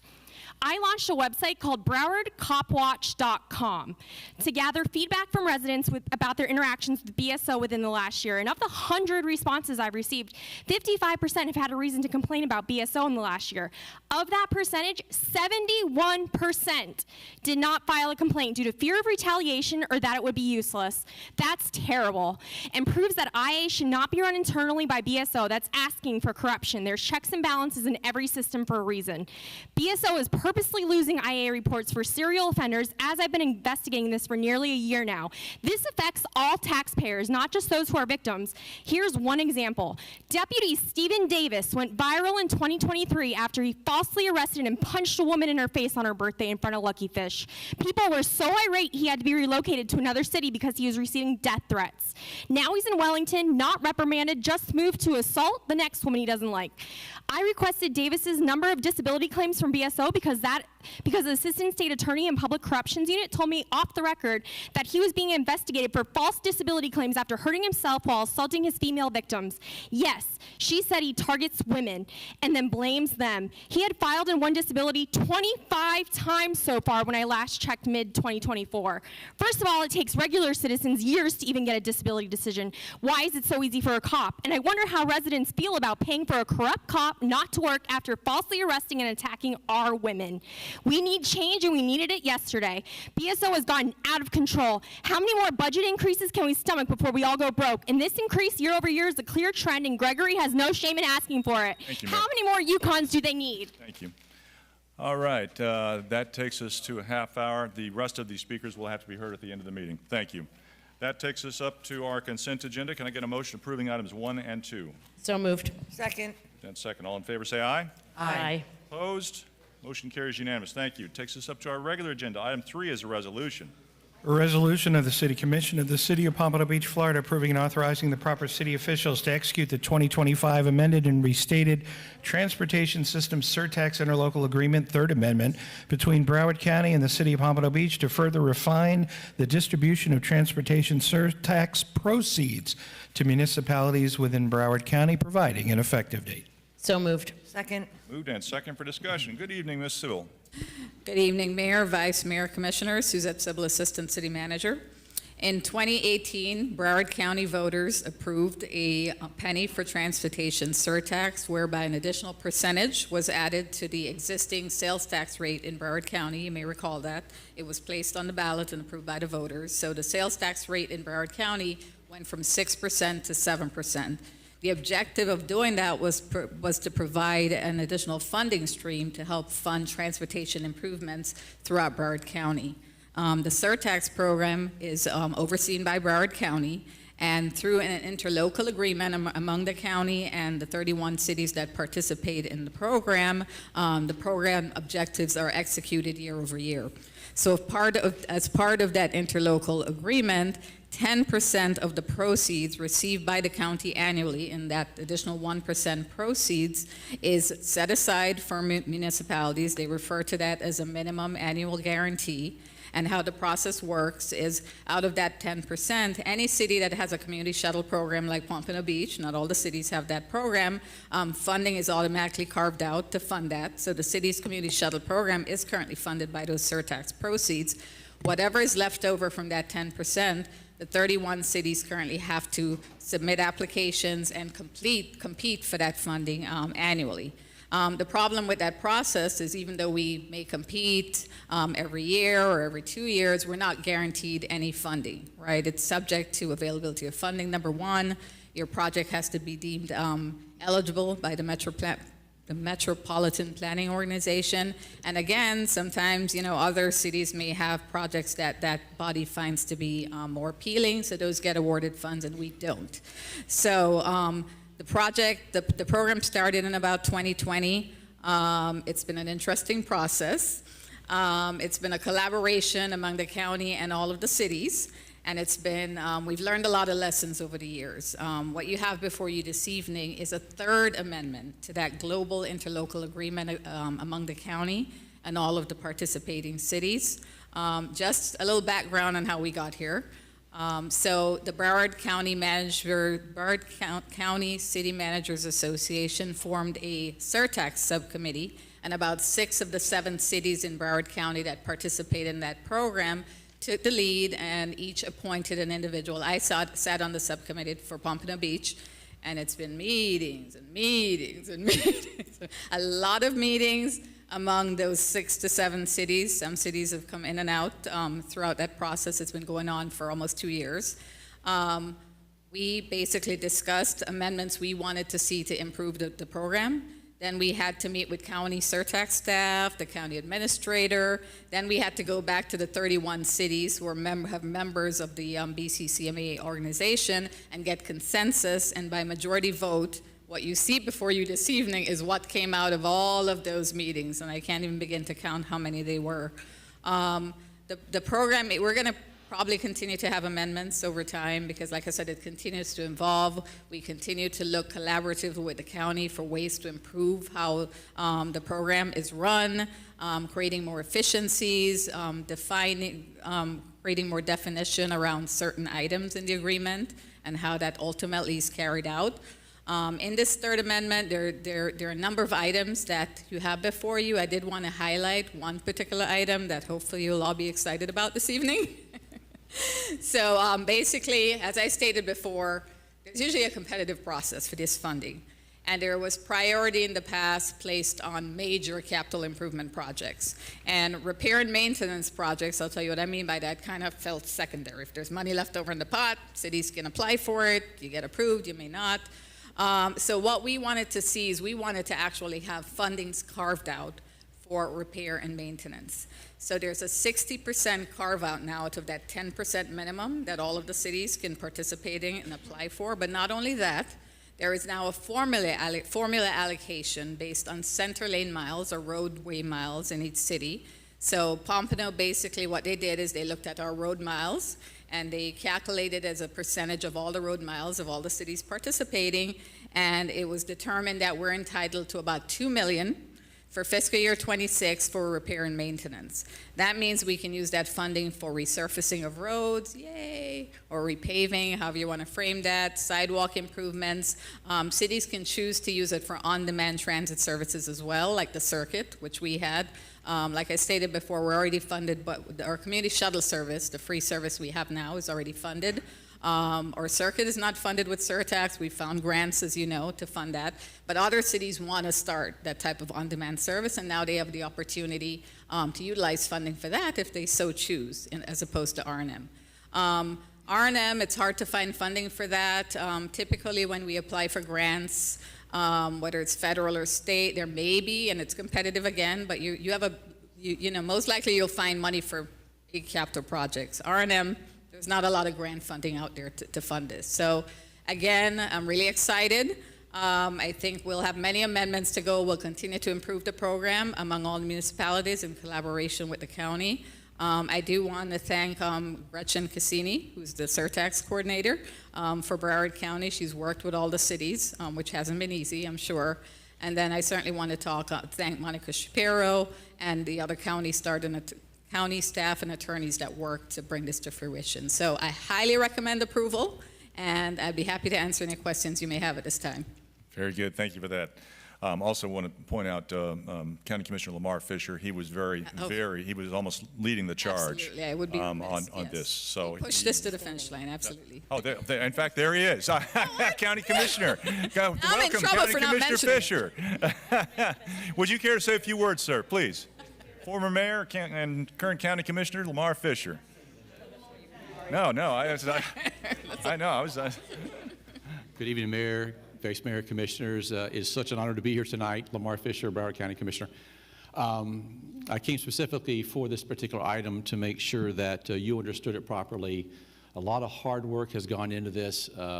Your city manager, Greg Harrison, was actually president for multiple years at the BCCMA and kind of led this charge. And then Suzette took the ball on the subcommittee, and like I said, I don't know how many meetings, 17 or 18, I have no idea what it was, but ultimately we came together as a county and as the BCCMA, and then ultimately I was in charge of the county commission to bring it forth to the city League of Cities, and we had a great meeting. Mayor, you were there, and actually passed out checks, and we said, this is the amount of money that you can get if you vote for this third ILA. This is so important. This is found money for our cities throughout Broward County, so it's imperative that you vote on this. And I believe tonight, I was talking to our county attorney, I think we have to do 50% plus one on population. If you vote tonight, it puts us over that edge. All right. And it's going to be a done deal. So I just want to thank everybody that's involved, but it's been a lot of hard work. The city really came together and understands it now, and it is, again, free money. So I hope and pray that you all will vote in favor of this tonight. Thank you so much. Very good. Thank you, sir. Appreciate all your efforts. Commissioner, thank you for answering our calls and helping to follow through with the county staff. Really appreciate it. Thank you. Here, here. Very good. This is a public hearing. Is there any input from the public on this item? Seeing none, public input closed. Commission discussion. Vice Mayor. Thank you. I'm very excited about this. I've spent a lot of time harassing Public Works and Assistant City Manager Brian Donovan about the resurfacing of our roads. I dragged them out on a golf cart in our neighborhoods to drive some potholes last week. And I remember a few months ago, and maybe it was further back, Brian Donovan said that this was out there. It was a possibility, but it gave me some hope, and I was so excited to see this here. So I think when voters passed this back in 2018, they weren't thinking about road diets and these big projects. They were thinking about having their roads paved and microtransit and things that really would impact their life. So this pool of money coming into the cities to help us repave our roads is huge. Thank you to everyone for all the work on it. I'm excited. Maybe we can get even more in the future. But I mean, what is it? Almost $500 million a year coming in from the surtax. How much are we collecting as a county? Yeah, it's about $540 million last year. It's about $500 million a year. So I feel like that's what it is. I feel like our roads should be paved in this county. So thank you so much. Further commission discussion. Commissioner Fessick. I want to also say I'm very excited about road paving projects, and so I also had taken Mr. McCon and Mr. Donovan out through our streets. Do we have, I know there's a few things listed in here. Do we have yet an idea of where we're applying these funds? Or was it sort of going into our general bucket of road paving projects? So I know you're about to have your one-on-one meetings. My understanding, and I'm looking at Josh back there, there it is to program it into the CIP for road resurfacing. Perfect. Thank you so much. Subject to your approval. Thank you. And we will get there. Commissioner Segerstein? Well, I want to chime in too, because I am just thrilled that we get an extra $2 million a year, and we can repair and maintain the roads, which wasn't part of the previous amendments, and I remember when it passed too. And I'm glad it's working the way we all hoped that it would at the onset. So great. I have some roads in my neighborhood that need resurfaced, so just put that on the list, okay? Thank you so much. Thank you, Malomar. Very good. Further commission discussion. Seeing none, let's go ahead and call the roll. Commissioner Fezzik. Yes. Commissioner Perkins. Yes. Commissioner Segerson-Eaton. Yes. Commissioner Smith. Yes.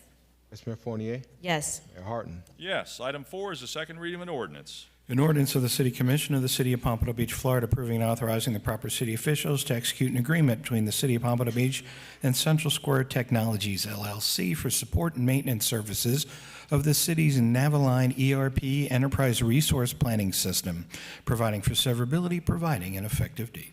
So moved. Second. Moved and second for discussion. Good evening, Ms. Furtado.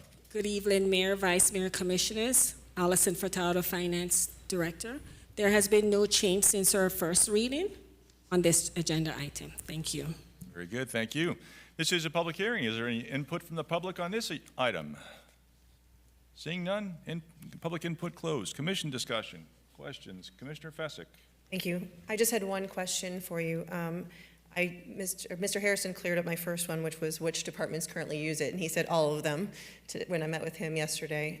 But do we have, I know I mentioned last week, or the last meeting, there was a 5-year, there was no discount or any sort of benefit other than, is that what that would, if I'm correct?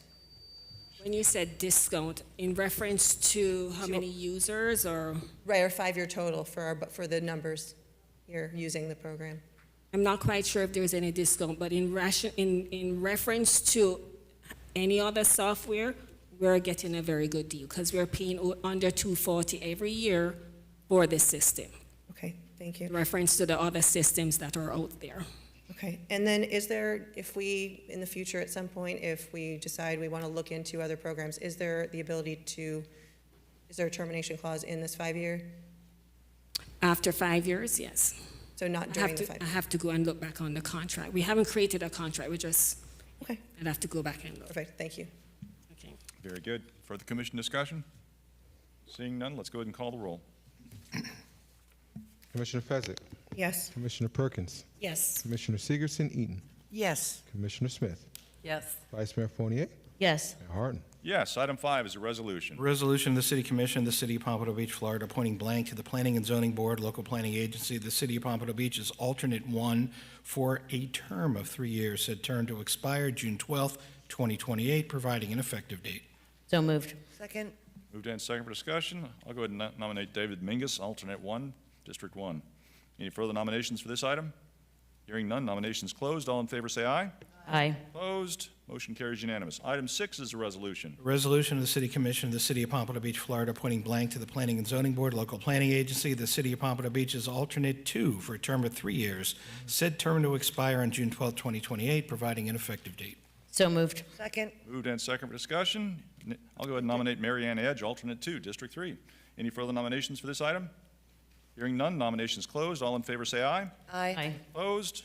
Motion carries unanimous. Item number 7 is a resolution. A resolution of the City Commission of the City of Pompano Beach, Florida, appointing blank to the Planning and Zoning Board, local planning agency, the City of Pompano Beach as alternate 3 for a term of 3 years, said term to expire on June 12th, 2028, providing an effective date. So moved. Second. Moved and second for discussion. I'll go ahead and nominate Carrie Ann Worley, alternate 3, District 1. Are there any further nominations for this item? I'd like to nominate Jason George, District 1. Jason George? Okay, Jason George, District 1. Any further nominations for this item? Hearing none, nominations closed. When your name is called, indicate your preference, either Carrie Ann Worley, alternate 3, District 1, or Jason George, District 1. Let's go ahead and call the roll. Commissioner Fezzik? Jason George. Commissioner Perkins? Jason George.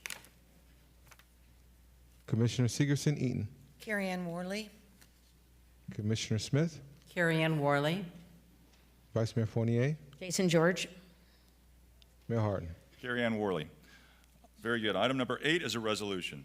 A resolution of the City Commission of the City of Pompano Beach, Florida, appointing blank to the Emergency Medical Services Advisory Board of the City of Pompano Beach for a term of 3 years, said term to expire on June 26, 2028, providing an effective date. So moved. Second. Moved and second for discussion. I'll go ahead and nominate Patricia McGill, alternate 2, District 3, to this position. Any further nominations for this item? Hearing none, nominations closed. All in favor say aye. Aye. Opposed? Motion carries unanimous. Thank you. Item number 9 is a resolution. Resolution of the City Commission of the City of Pompano Beach, Florida, appointing blank to the Emergency Medical Services Advisory Board of the City of Pompano Beach for a term of 3 years, said term to expire June 26, 2028, providing an effective date. So moved. Second. Moved and second for discussion. I'll go ahead and nominate Phyllis Smith, incumbent, District 5. Any further nominations for this item? Mayor, Vice Mayor? I'd like to nominate Michael Miller. Michael Miller, incumbent, District 1. Very good. Any further nominations for this item? Hearing none, nominations closed. When your name is called, indicate your choice, either Michael Miller, incumbent, District 1, or Phyllis Smith, incumbent, District 5. Let's go ahead and call the roll. All right. Commissioner Fezzik? Michael Miller. Commissioner Perkins? Michael Miller. Commissioner Segerson-Eaton? Phyllis Smith. Commissioner Smith? Phyllis Smith. Vice Mayor Fournier? Michael Miller. Mayor Harden? Phyllis Smith. Very good. All right, that takes us up to item number 10, discussion and consideration item for the annual performance evaluation for Mr. D.C. Kiemba, internal auditor. I'll turn it over to Ms. Sinigo.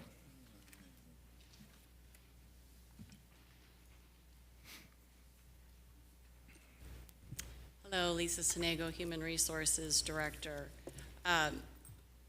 So this item is for the commission to review and discuss the performance and any related merit pay for the internal city auditor. And the merit pay would be retroactive to the effective date of December 21, 2024. All employees, including the 4 officials reporting to the commission, received a 3% COLA as of 10/1/2024 this past year. And the officials received either 3 or 5% merit increases in the past few years, effective on their anniversary date, the 4 that report to you all. And the current pay for the city auditor is at the 50th percentile of the 3 internal auditors that are employed in the regional comparison group. We have about 12 regional cities that we refer to when we look at pay and other similar items. And our city internal auditor has provided the annual audit report and his achievements for your review, and I'm available for any questions. Very good. Thank you for that. All right. This is a performance evaluation for DC. Anyone care to start the conversation? Yes, Mayor. Commissioner Perkins, sure. What is the, you said between 3 and 5%? You either received 3 or 5% in the last few times that they have been reviewed. Okay. All right. Well, based on his last annual report, which was very thorough, informational, I'd like to recommend 5%. I'd second that. Is that a motion? Yes, it's a motion. I would second it. Very good. I got Vice Mayor. Thank you. So in the backup, it shows us 2, 2.5, 3, 3.5%, 4. In the past, it has shown 5%. Is there a reason that it doesn't show 5% anymore? Are we not? Our normal form is a 4%. That's what we have in our general union contract and et cetera. But we have shown 5 before. 5, the 4% is the 215,000 and 5% is 217,232. I guess I'm wondering if with the 3% COLA increases, and then this body has often given out 5% increases annually to the charter officers, we see big increases in salary for these longtime employees, and they do great work for us, and we appreciate them, but we also are in budget season, and we have these pressures on us. So I do think it's worth us discussing as a commission if 5% on top of the 3% is what we're going to give out every year. Maybe we should be dialing things back a bit to 4% just to show some financial discipline across the board. So I guess I would propose 4%, which is the top listed here, given that I think that's what's in the new contract also for other employees. Further commission discussion. Ms. Sinek, you said he's at 50%, correct? 50th percentile. 50th percentile, right. The 3, he's one of the 3, so he's. Where for most of our employees, where do we shoot to have our employees as far as percentile? Shoot to have them around the 75th, right in that area, 50th to 75th. We don't like the 50th. Right, it's a competitive issue also for retaining employees, and that's something I really picked up on when you were giving your presentation there. So yeah, I think DC does a great job. I've said it before. I think he does a tremendous job of helping the city as opposed to going out and doing a gotcha and finding fault someplace. He helps departments figure out how to tighten things up so we don't wind up with a gotcha situation somewhere down the road. And that's really a collaborative approach, which I treasure. I think it's fantastic that the way he works. So yeah, I support. Commissioner Segerson-Eaton. Yeah, and I'd like to echo your sentiments, Mayor. TC's always been there. He's any questions, none is too small, and he's always been very helpful. I would support a 5% increase to retain him, to keep him here. Thank you. Very good. Further commission discussion, Vice Mayor. One more follow-up question about, if we're going to talk about the percentiles, what is the average performance raise for charter officers? Do most get a 3% COLA and then a 5% increase every year? Or, I'm sorry, for who? For or charter officers for, city attorneys, For city managers, yeah, internal auditors? What is the average raise they get every year? I don't know the average wage for outside organizations.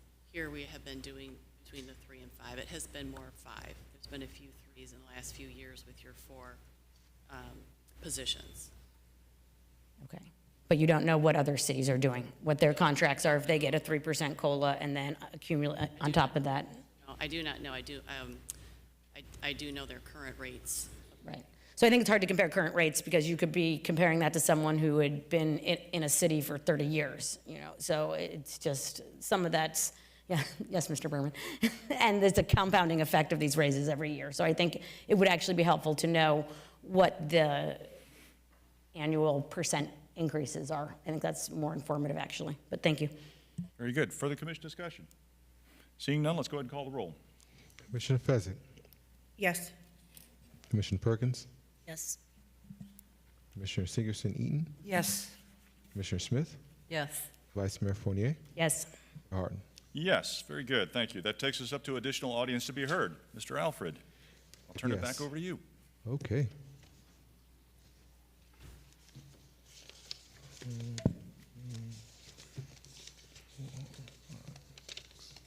So we have a total of 7 speakers left. First speaker, Frank Russo, followed by Colby Harton, followed by Avanti Mahar, followed by Barb Breedy.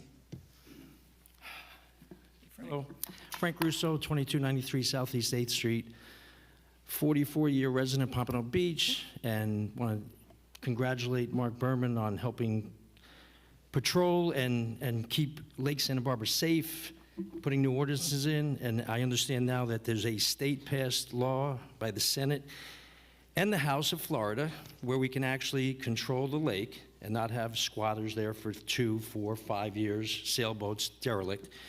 So I would encourage you guys to take advantage of this ASAP as hurricane season is coming. I'm a resident of Lake Santa Barbara. I've had my seawalls and docks damaged over the years during hurricane season with these delinquent sailboats. So again, the state of Florida, Senate and House passed you can do 30 days within 6-month period, anchoring limitations for the city of Pompano Beach. So Mark, I think you're aware of that. And I hope this commission will act upon it quickly because I've been down that lake for 24 years and we're finally cleaning it up. So I have more time left. Parks and Recreation, I listened to it. Preservation of green space, 80,000 square feet went from a rectangular field green space to a skate park, concrete skate park. I don't know where it's at. I think you guys all approved it. I don't know if you have permits for it. But as you all know, I propose putting a baseball training facility in that space and bring in professional coaches, which we now have 5 major league local players. So I don't know where we're at with that, but has that been approved, the permitting on that? Are you still moving? Because you just said July is Parks and Recreation, preservation of green space, but you took 80,000 square feet and you're gonna put a concrete skate park. I'm not that smart, but anyway. On a positive note,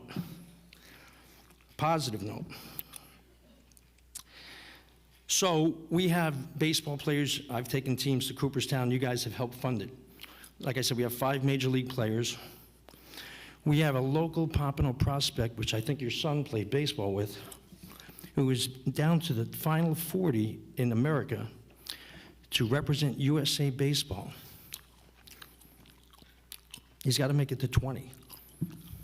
If the kid makes it, he's a Pompano Beach resident. He'll go to Japan and represent USA.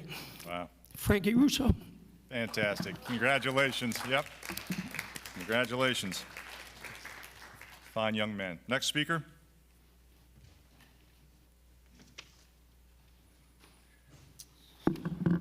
Good evening, Mayor, Commissioners, Vice Mayor. I'd like to start by saying that... identify yourself. Colby Harden, 131 Southeast 7th Street, Pompano Beach, Florida. I'd like to begin by saying that my dad does not know that I was going to get up to speak here. My words are mine alone. I do not speak for my father, and he doesn't know what I'm going to say. Dangerous. So sorry. Surprise. So change. Love it, hate it, it's inevitable. It's going to happen. But 2 weeks ago, when you voted on the financial approval of public financing versus private financing, you were not voting for any sort of change. And residents and you, city commissioners, brought up important points about the vital history of the Northwest District and that this big downtown city hall project was going to raise a huge white monolith in the Northwest District, stripping it of its history. I would like to point out that after reading the ordinance of public versus private financing, in no words there does it say anything about any plans. It just talks about financing, private versus public. Everything past that can be workshopped at a later date.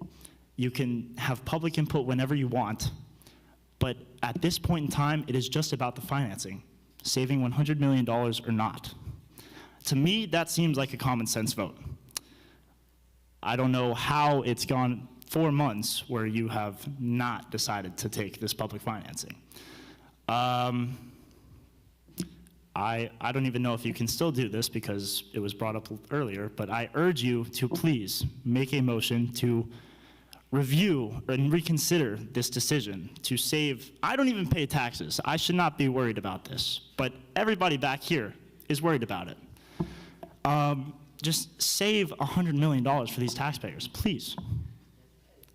I mean, you can workshop EPAT Larkins, whatever you want to do over there, public input for however long it takes. I don't know the specifics, but at this juncture, it is just about saving $100 million or not. Thank you. Very good. Next speaker. Thank you, ladies and gentlemen. Thank you. Next speaker. Avanti Maha. Avanti. Barb Burney. Barb. You in the audience? Don Richard. Don Richards. Okay. Carol Johnson. Carol Johnson. In the audience?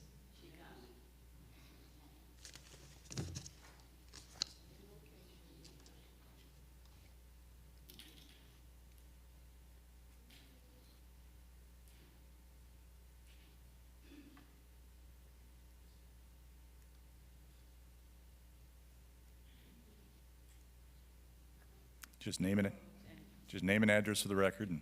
Yes, my name is Carol Johnson, address 2650 Northwest 26th Avenue, and I'm from Oakland Park, Florida. And I'm speaking on behalf, my brother was EPAT Larkins, and I'm shaking a little bit, forgive me. Okay. But Take your time. yeah, I just wants to say with the building under his name, we would like for the building to stay in the same location and make it a new building. That's all we want. And I think, no, I don't think, I know that that's what my brother would have wanted, absolutely wanted for it to happen. So I ask of you all, if you can please, again, leave it in the same location, just make it a new building. That's all we asking for. That's all we want. Ladies and gentlemen, please let us hear. Yes. Go ahead. Okay. Thank you, ma'am. Thank you. And thank you for your brother's service. He was a great man. He was a great man. Thank you so much. Thank you. Very good. Next speaker. Alex Broadman. Alex Broadman. Mayor, that concludes audience spirit. Very good. Thank you for that. Appreciate folks waiting. All right, our next scheduled meetings, July 8th, 2025 at 1 p.m., a regular City Commission meeting, followed by July 14th, 2025 at 9 a.m. That's a budget workshop, followed by July 22nd, 2025 at 6 p.m., a regular City Commission meeting. That takes us up to reports. Mr. Harrison. Yes, sir. A few items here. First of all, We have a couple of June birthdays. Kervin, would you stand up? June 12th. All right. Happy birthday. You got your fan club. And Mayor Harden, June 25th. Yeah, well, good enough. Thank you, thank you. All right. We received county approval to be able to start on the McNabb Road project on July 14th.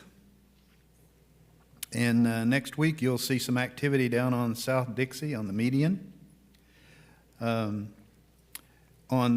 This is a long lead time here, but each of you put it down. September 3rd, we're going to have the dedication of Fire Station 52 for Lieutenant Woody Portier. September 3rd. September 3rd. And next week, BSO will start moving into the new Collier City substation. So we can have some sort of little ribbon cutting on that as soon as the ribbon cutting folks get together. All right? That concludes my report. Thank you. Very good. Good report. Thank you. Mr. Berman. Thank you, Mayor. Approximately 2 years ago, I was able to get the city, and with commission approval, of course, as a primary, one of the primary litigants in the PSAP litigation for PFAS. PFAS chemicals are a class of chemicals that have contaminated water supplies around the country, that are in the soil.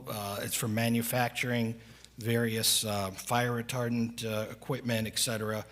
And the bottom line is that, first of all, the city's water system is safe, and it is within limits. I just want to start with that. But the Department of Environmental Protection, of course, is going to be potentially changing those limits.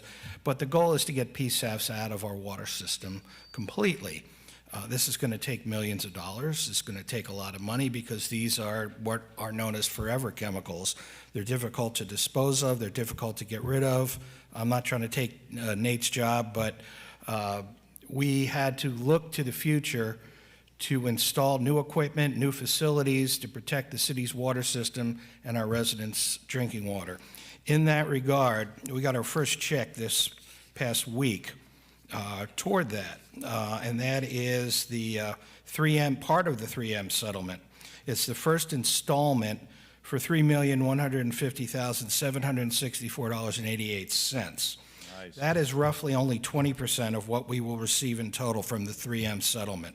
The second payment will be later this year. It'll be 40 to 45% of the total 3M payment, and the balance of the 35 to 40% of the 3M settlement money will be paid in various increments annually from 2026 through 2033. So we are using that money to improve so we don't burden the taxpayers, because the cost of this remediation is going to be extensive. And we tried to plan ahead, and we're on it. This does not include the DuPont settlement, which is estimated at this point, and it's in the works, to be 8 to 10% of the 3M total payment, or the Tyco BASF. Those settlements are expected to be 8 to 10% combined of the total 3M payments. So there's more on the way. We'll be getting more over the years. We're going to use it wisely and use it toward our water facilities. So that money's in the bank, and I just wanted to let you know. So our participation has paid off. Great news. Thank you, Mr. Berman. Appreciate that. That concludes my report. Thank you. Yes, great report. That qualifies, I think, for Commissioner Smith's something. I've got Mr. Harrison's trying to raise his ante over here. Yes, I'm going to be in trouble if I don't do something here. Uh-oh. So Ms. King gave me this earlier this evening. She wanted me to read off to you all of the public outreach that we have been making, her department has been making on this McNabb Bridge and Road project. So she has electronic signboards in the area, door hangers in the area, in-person meetings with HOA's school, a press release, a newsletter, city blog, ongoing updated web page, social media post, and add to zip zip codes affected. So there's the public outreach by the communications department, as King does. And as we were sitting here, I was going over my schedule. I'm not going to be here on July the 22nd. Okay. Early that morning, I will be leaving for Canada. So if we could go back to the July 8th date that Vice Mayor originally suggested, then that way I can be here. Otherwise, if you all want to evaluate me without me being present, then I don't really think that would be that productive. Mr. Berman, that was specified by motion, I believe. Motion to a date and a date and time certain, so, I mean, you just have to change, make a motion to modify the motion. Okay. Changing the date. Okay, very good. I'd like to make a motion. Okay, Vice Mayor is making a motion to modify. I'd like to modify the prior motion to move the evaluation to the July 8th meeting. Very good. I'll second it. Very good. Any discussion on the motion? Hearing none, all in favor say aye. Aye. Opposed? Motion carries unanimous. Very good. All right. So, Mr. Berman, this was your report. Great report. Congratulations and thank you for your efforts in that regard. Fantastic. Mr. Alfred, City Clerk. Yes, no report. Wow, okay. Well, thank you for that. City Commission, Commissioner Fessick.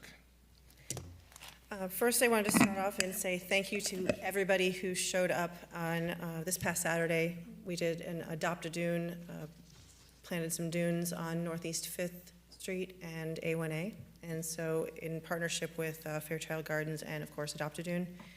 And that was actually a lot of fun, and it will start to shape that dune. And I know a lot of people have been concerned about what that looks like when they start pulling things out, but it is going to be native plants, and it will continue to be built. It's part of a staged process. I wanted to make sure that I let you know that my next District 1 meeting will be Wednesday, July 9th from 7 p.m. to 8 p.m. And we'll specifically be discussing budgets, and since budgets are a hot topic during July, we'll be discussing that. I wanted to take just, there's an item on the planning and zoning agenda for tomorrow, and so I just wanted to make sure that I had mentioned before about Pompano Air Park and the environmentally sensitive lands, and we were waiting on a report to come back at us, I think, in September. But I wanted to I've heard a few ideas, and I wanted to sort of work with city manager and staff to make it a consideration that we maintain the environmentally sensitive lands designation within the Pompano Air Park.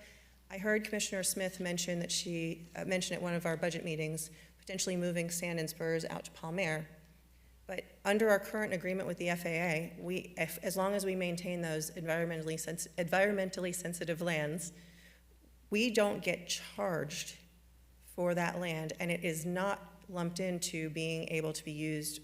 It's not considered available as aviation development as long as it maintains that environmentally sensitive land designation. And so if we were to preserve that, one alternative would be to move Sand and Spurs just slightly north into that environmentally sensitive lands area, thereby saving the city whatever we're paying in rent to the FAA for that area, and allowing Sand and Spurs to just shift north slightly and into, and sort of provided a nice, beautiful shade shelter for those who are walking around the loop, and also, of course, maintain that park in a pretty much almost the same location, which I know is very important to a lot of people. It would also increase the size of the park, and of course, the burrowing owls and the gopher tortoises, things like that, would also be maintained. This also then allows the area that is currently Sand and Spurs Park to be developed for aviation use, much like Barrington Irving's program that was presented to us before, because it would provide a space literally just right next to where he is currently. So just would like to throw that out as an option and as far as consideration, and look at that a little bit more in depth moving forward, because I know that that's a park that is near and dear to a lot of people's hearts. And one last thing that I have is we received a memo,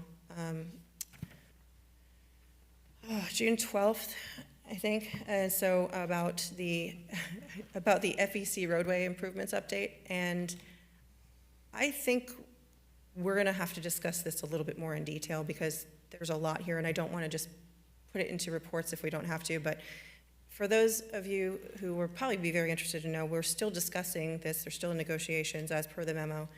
But the FEC, we were supposed to, there was a lease there, to make it simple. The lease, when the city took Atlantic and Dixie, or Atlantic, responsibility for Atlantic from, was it Southwest 6th Avenue to A1A, from FDOT, there was a lease in place for FEC as well. And so that lease was supposed to be taken over and by the city.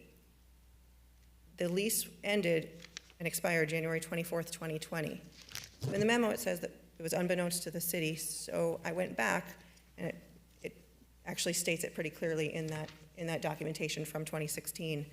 But the problem that I have is that we used to be paying $15,000 a year for this space, the rental rate, and then it says $207,000 for an interim period, followed by a new annual rate of $414,000.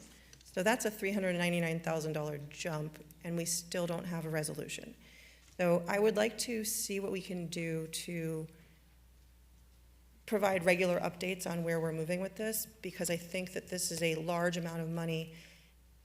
And I have a lot of questions related to this specifically, and how these things were not brought to the attention of City Commission moving forward as we were doing this. Also, I have a question about how and when we potentially started construction on the project without having this locked down. So I think those are some open-ended questions there. And I would welcome any sort of workshop or any sort of meeting with staff to go over those things together and answer those questions. Finally, just wanted to say I hope you guys all have a great summer, and I will see you guys in a couple weeks. If you have any questions, as always, please feel free to reach out, and I'm going to just keep digging. Thank you. Very good. Commissioner Perkins. Thank you, Mayor. I wanted to get an update from the city manager on the police study update. Yes, ma'am. The selection committee will be having their final meeting this week, and we will be bringing our recommendation to you at the July 8th meeting. Okay. All right, thank you. I wanted to ask I received an email from the city attorney's office regarding communication.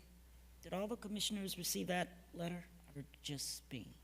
Wondering. I'm not sure. They received it individually. Individually? Yeah. Okay, the reason I ask about this, I wanted to know, I read it,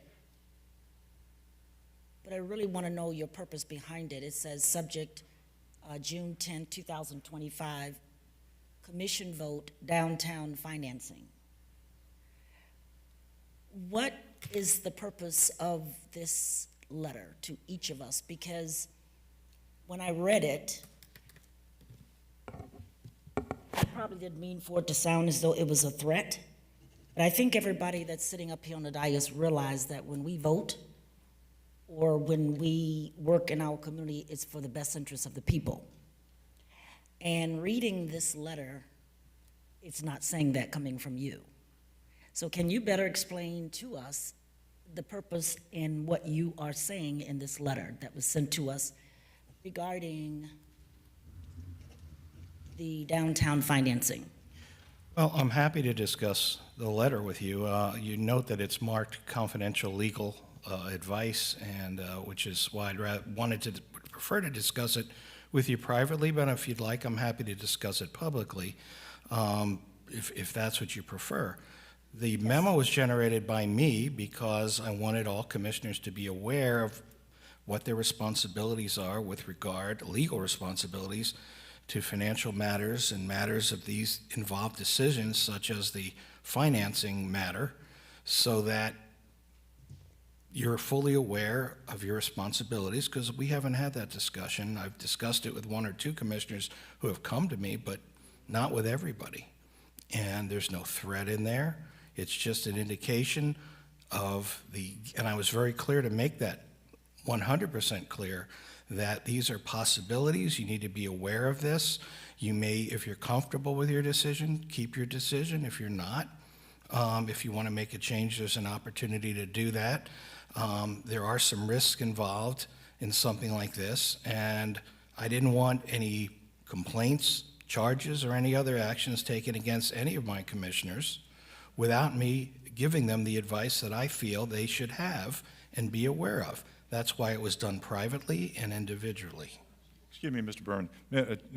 Ms. Moreland, can you please take your conversation out in the lobby if you want to have it? Otherwise, please be quiet. Thank you. Go ahead. I'm sorry. And I was very clear to discuss individually and specifically that I was not changing anyone's mind, attempting to change anyone's mind. I said that specifically, but you need to be aware of what these decisions, and you may well be aware. I'm not assuming that you weren't, but should anyone complain, should anything happen, I don't want anyone to ever point to my office and say we were not advised properly or as to potential problems by our legal counsel. And I believe it's my job to do that. And I've done it, and I've done it, I think, in a way that is not accusatory or a way that is not derogatory, but in a way that is informational and gives you the information that you need to make whatever decision you make. I have no benefit one way or the other as to how this commission votes on that issue, but I wanted to make you aware that this issue, because of the amount involved, does potentially raise some additional things that you should be aware of. It's informational only, and it was done privately, not in a public setting. Okay, I hear what you're saying, but I feel offended by a lot of what you wrote in this letter. Those of us that are sitting up here, we know that we are elected by the people, and we try to do the best thing by the people and for the people. And I think we understand that. And because you work for us, the commissioners, something like this shouldn't be written to us. Because your job is to represent and protect the commissioners. And I've never known you to do that since I've been up here. And the reason that you're writing this letter, I think one reason is you and the other attorney allowed this law firm to go out and write a master's developer agreement that no one in this world has ever seen before. And then you want to pressure us to say, you know, you can change your vote. Everybody can see the setup today in the room, right? Mr. Berman, I think writing something like this, you should be fired. Yes. I feel very offended by it. Well, when I sit up here on this dais, and I think most of the commissioners do the same thing, we're basically voting on behalf of the people, and especially those in our districts. But to send me a letter to better help me understand why I'm sitting here and why I was elected, I don't need that coming from you. I need you, and the rest of us up here need you to give us legal advice when it comes to protecting ourselves. But this letter to me was very, very insulting, because I feel like I listen to the people and I make a vote based on what I think the people want, not so much Beverly, the people. I get that. So I just wanted to bring that to your attention. The last thing, I don't know whether Suzette has left. Has Suzette left yet? Okay. Suzette, can you get with me or give me a call sometime this week and let me know when we can put the amendment for the master's developer back on the contract, back on the agenda again? All right, thank you, I appreciate it. And I think that's it. Thank you, Mayor. Very good. Commissioner Seegerson-Eaton. Thank you, Mayor. I just had the opportunity to do the first of the season backyard jam over in Old Town in the artist alleyway there, and do the dedication for the butterfly wings. It's a fantastic event. It occurs the first and third Fridays of the month during the summer, with the exception of the 4th of July. So it's great. There's band, things to do, chairs. South is there, the vault is there, and it's a really lovely evening free event. Also, that leads me to our wonderful 4th of July fireworks celebration. We have a lot of methods and ways to get down to the beach area that are much more convenient than just fighting the traffic. And I want to say, too, the Crest Haven Civic Association will be meeting July 10th at the Charlotte Burry Center at 7 p.m. And I hope everyone has a healthy, happy, and safe 4th of July weekend. Thank you. Very good. Thank you. Commissioner Smith. I have so many positives from tonight. We have road paving, $2 million. That is just phenomenal. We've all been asking for that at the budget workshop that we had. The first one we had, everybody said our roads need attention. So thank you, Broward County, for that. And $3 million for our water. Thank you, Mr. Berman. That's another great news to hear. And personally, I'm excited that the Collier City BSO substation is going to be staffed next week. I can't wait to share that information with the community. Something specific to District 5, we had a community outreach information meeting on June 11th to present the information about a land use amendment plan to remove a dashed line in Palm-Air. There was a huge outpouring of opinions not to remove it. So we met with management and decided not to remove the dashed line and not to pursue the land use amendment plan, at least not at this time.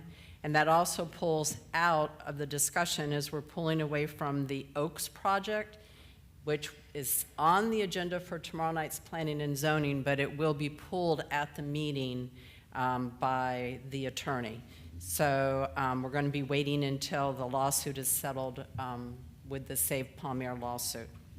So that there's been a lot going on in that part of District 5. This past week, I experienced great generosity and community spirit.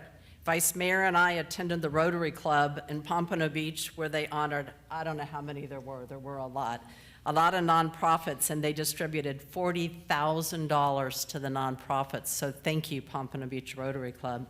And then on Saturday, at our beautiful cultural center, the Greater Collier City Civic Association gave a $3,000 scholarship and a laptop to Kenesha McNeil. She's a resident of Collier City, and she's a graduate of Deerfield Beach High School. So thank you, community, for what you give, and unity in the community. You've given $100,000. Anybody still, Tom's still here? $100,000 in the last 14 years. That's just so fantastic to hear. My positive quote tonight is, happiness is when what you think, what you say, and what you do are in harmony, and that's from Gandhi. Thank you, Mayor. Very good. Thank you. Vice Mayor. Thank you. I'll tackle a few things that other people have brought up. Let's start with the financing. First, I feel similar to Commissioner Perkins with respect to the memo that we received from Mr. Berman. It came off as a threat, telling us that we have no option to vote no to something. Then why are we even sitting here? It's if our hands are completely tied, what is the point? Let's talk about the financing. It didn't say that. I'm sorry. It said that we would be subject to potential legal action, and that we would not be covered by the city, that we would be out on our own to fight a legal battle. So that basically tells you that you are personally liable for decisions that we make up here on behalf of the people we represent. So you can call it what you want, but that's basically what it said.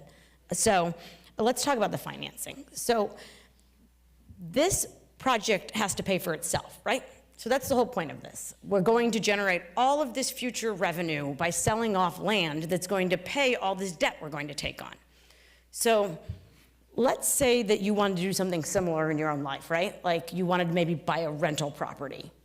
But you'd need to do a few things before you take on a mortgage for that rental property, right? You might want to identify the property and make sure that it could pay for itself, right? Are you going to get a mortgage first, go take on all the debt, and then go maybe pick a property and maybe, let someone else pick a property? Because you might not even be able to pick it because your vote might not matter. So someone else is going to then pick the property for you, and what if the property they pick doesn't pay the debt you just took on? So these things are all related, and they have to be done in the right order. So what I had asked for was a workshop for this body to come up with a better plan that I think would actually increase the value and maybe allow for the land sale projections that are in the model so that we can actually pay for the debt.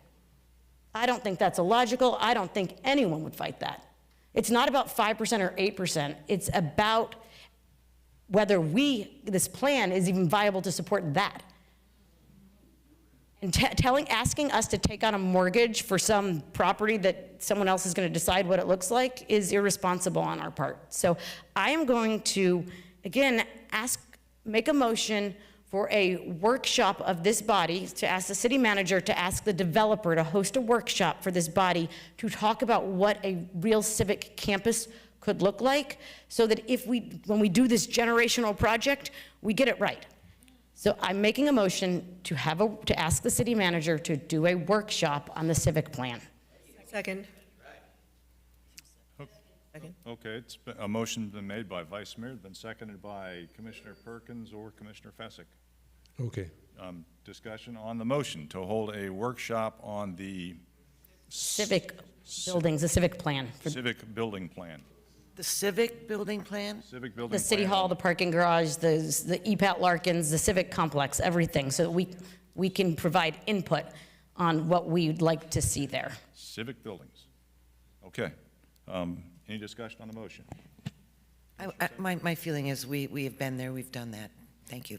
I never did. Very good. Further commission discussion? Commissioner Fessick.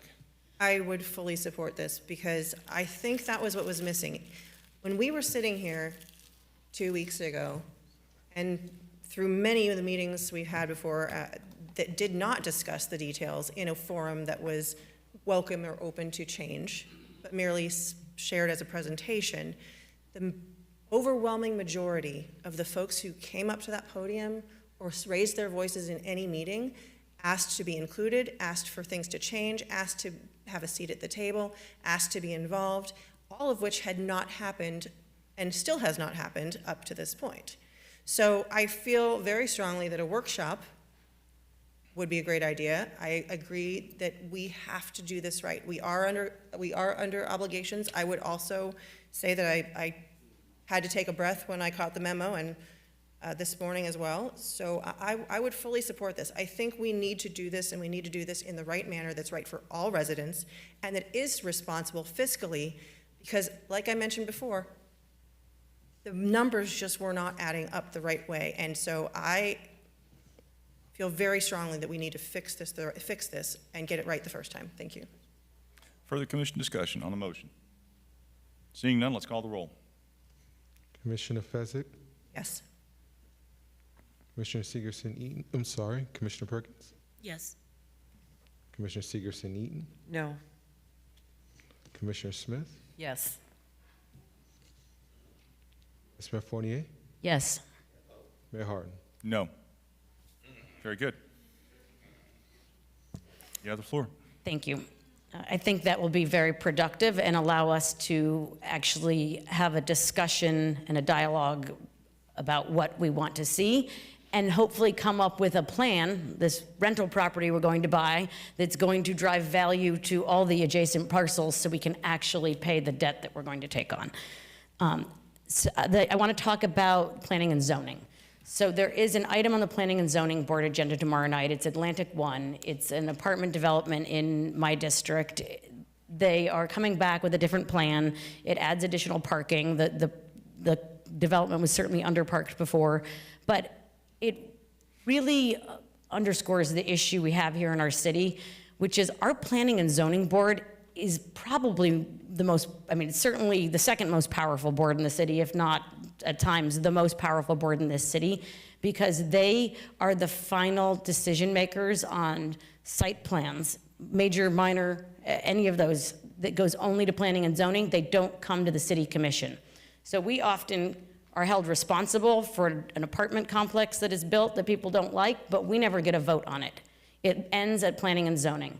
And I know I asked a year or so ago about what other cities do, and I pulled it up today as a reminder that we are an outlier in that way. Most other cities, the commissions make decisions on at least major site plans. So in 2 cities, it's administrative, and then the next level is planning and zoning only, and that's Pompano and Lighthouse Point. And then there's 18 other cities in here: Lauderhill, Hollywood, Fort Lauderdale, Pembroke Pines, Tamarack, Dania Beach, Western, I mean, I can get Weston, Parkland, Margate, that where the commission approves site plans. So 18 other cities do it that way, and this is only a total of 23, so we must not have data for all of them. But of the 23, 18 are doing it at the commission level. And I think it's important, at least for major site plans, that this body is able to look at them. I know there's trade-offs to it, but I think we need to talk about it. So Mark, what would we have to do to have that dialogue? Would we have to put an item on the agenda just to discuss it? What would we do? Besides changing the code, we could have a workshop on it. We can take a look at what the law is on it. We can give you background on the pluses, minuses of commission versus, I think at one point the commission didn't want to be involved, and that's why it's done this way. There are pluses and minuses, as you recognized. We can discuss in terms of changing the code if necessary, but so is it best to put an item on an agenda so then we can discuss it? Yeah, discuss it. Okay, so I guess I'd like to make a workshop. I don't know that we need a workshop. I think it's an agenda item. So I guess I'd like to make a motion to put an agenda item forth for where the commission would approve major site plans. And I said I don't know the answer, but I want us to think about this. Second. The motion is to put forth an item on a city commission agenda where we would make major site plans, and I don't know if it's planned developments, to come to the city commission also. I think that. So your motion is to just direct staff to come back and change the code? No, Do you want to have a discussion? Well, I feel like the discussion happens at the commission meeting. So if we vote it down, we vote it down, but we have the dialogue here instead of at a separate meeting. Okay. So it's not to change the code, it's to put it on the agenda so we can talk about it. Well, but there's two ways you could go. Whatever you want to do is fine. But one is you can just have a discussion item where staff, presents information about what we do, pluses and minuses of various things, and we discuss it, and we figure out, what is it we want direct staff to do, or we tell staff, make the changes, bring it back to the commission. That way, if we approve it, we've changed it. If we don't approve it, we don't change it. So do you want to Let's start with the discussion. I think that's fine. That's I fine. understand. It's just, Okay. We'll talk to the Development Services Director and have Development Services staff prepared, and also legal will weigh in, provided you wish to hear from us. Thank you. Okay. Was that a motion? do I need a motion? I don't think, Mr. Harris, we don't need a motion for that, just discussion. Thank you. Just tell us what you want us to do, and we'll do it. With a smile, Mark. Okay, so that's what I'd like you to do. I'd like to have a discussion about it and make sure we have all of the data and to have an opportunity to talk about the pros and the cons.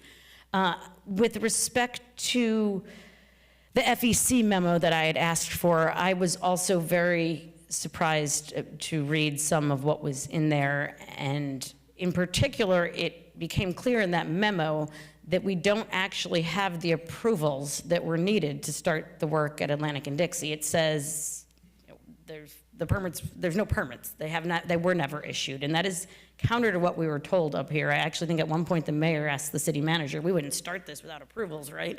And the answer was no, we wouldn't, but the memo is pretty clear that we did. So, and I've asked for the permits to be sent to me and nothing came back, so just the memo. So I do think we started the work at Atlantic and Dixie without having all the documentation in order, which is something we need to have another conversation about. And I appreciate the McNabb communication and that we're out there doing that. I've seen the new signs that are up, so thank you for that. Can I please be included on the communication? So if there's a door hanger that went out, or if there's messages, I'd like to know what it says, because I can anticipate I'm going to get questions about it, and I'd like to know what we're telling people also. So please include me on the communication, and Commissioner Fessick.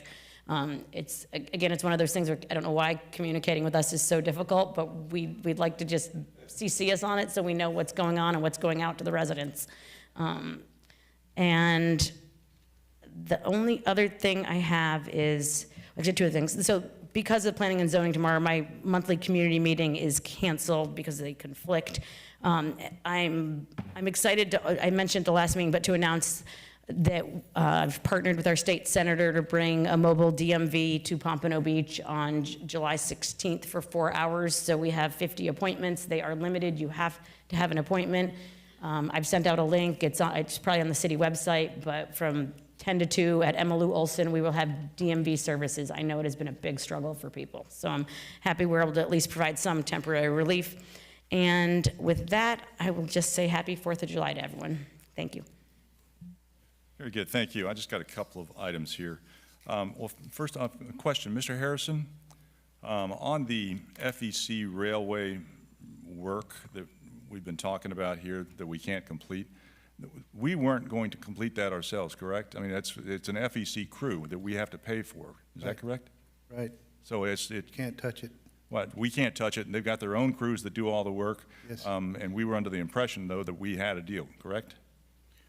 We thought we were close, but this group that we've been dealing with is very, very difficult. Okay, very good, thank you. Because would they have to come to us to get permits? No. That's, okay, very good, thank you, appreciate that. Yeah, Mr. Berman.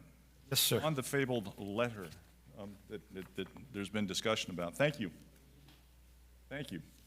I think it is the job of a city attorney to do his best to advise his clients of anything he or she sees out there. So thank you for drafting the memo and letting us know what we're dealing with and what possible ramifications there are as a result of actions or inactions on any particular item that you see. I appreciate it. That way, everybody acts with full knowledge of the situation. If you don't know, you can make some blind mistakes. But if you know, you're not making a mistake. You're doing deliberate action, which that's fine. So thank you for that. I've got a different opinion, obviously.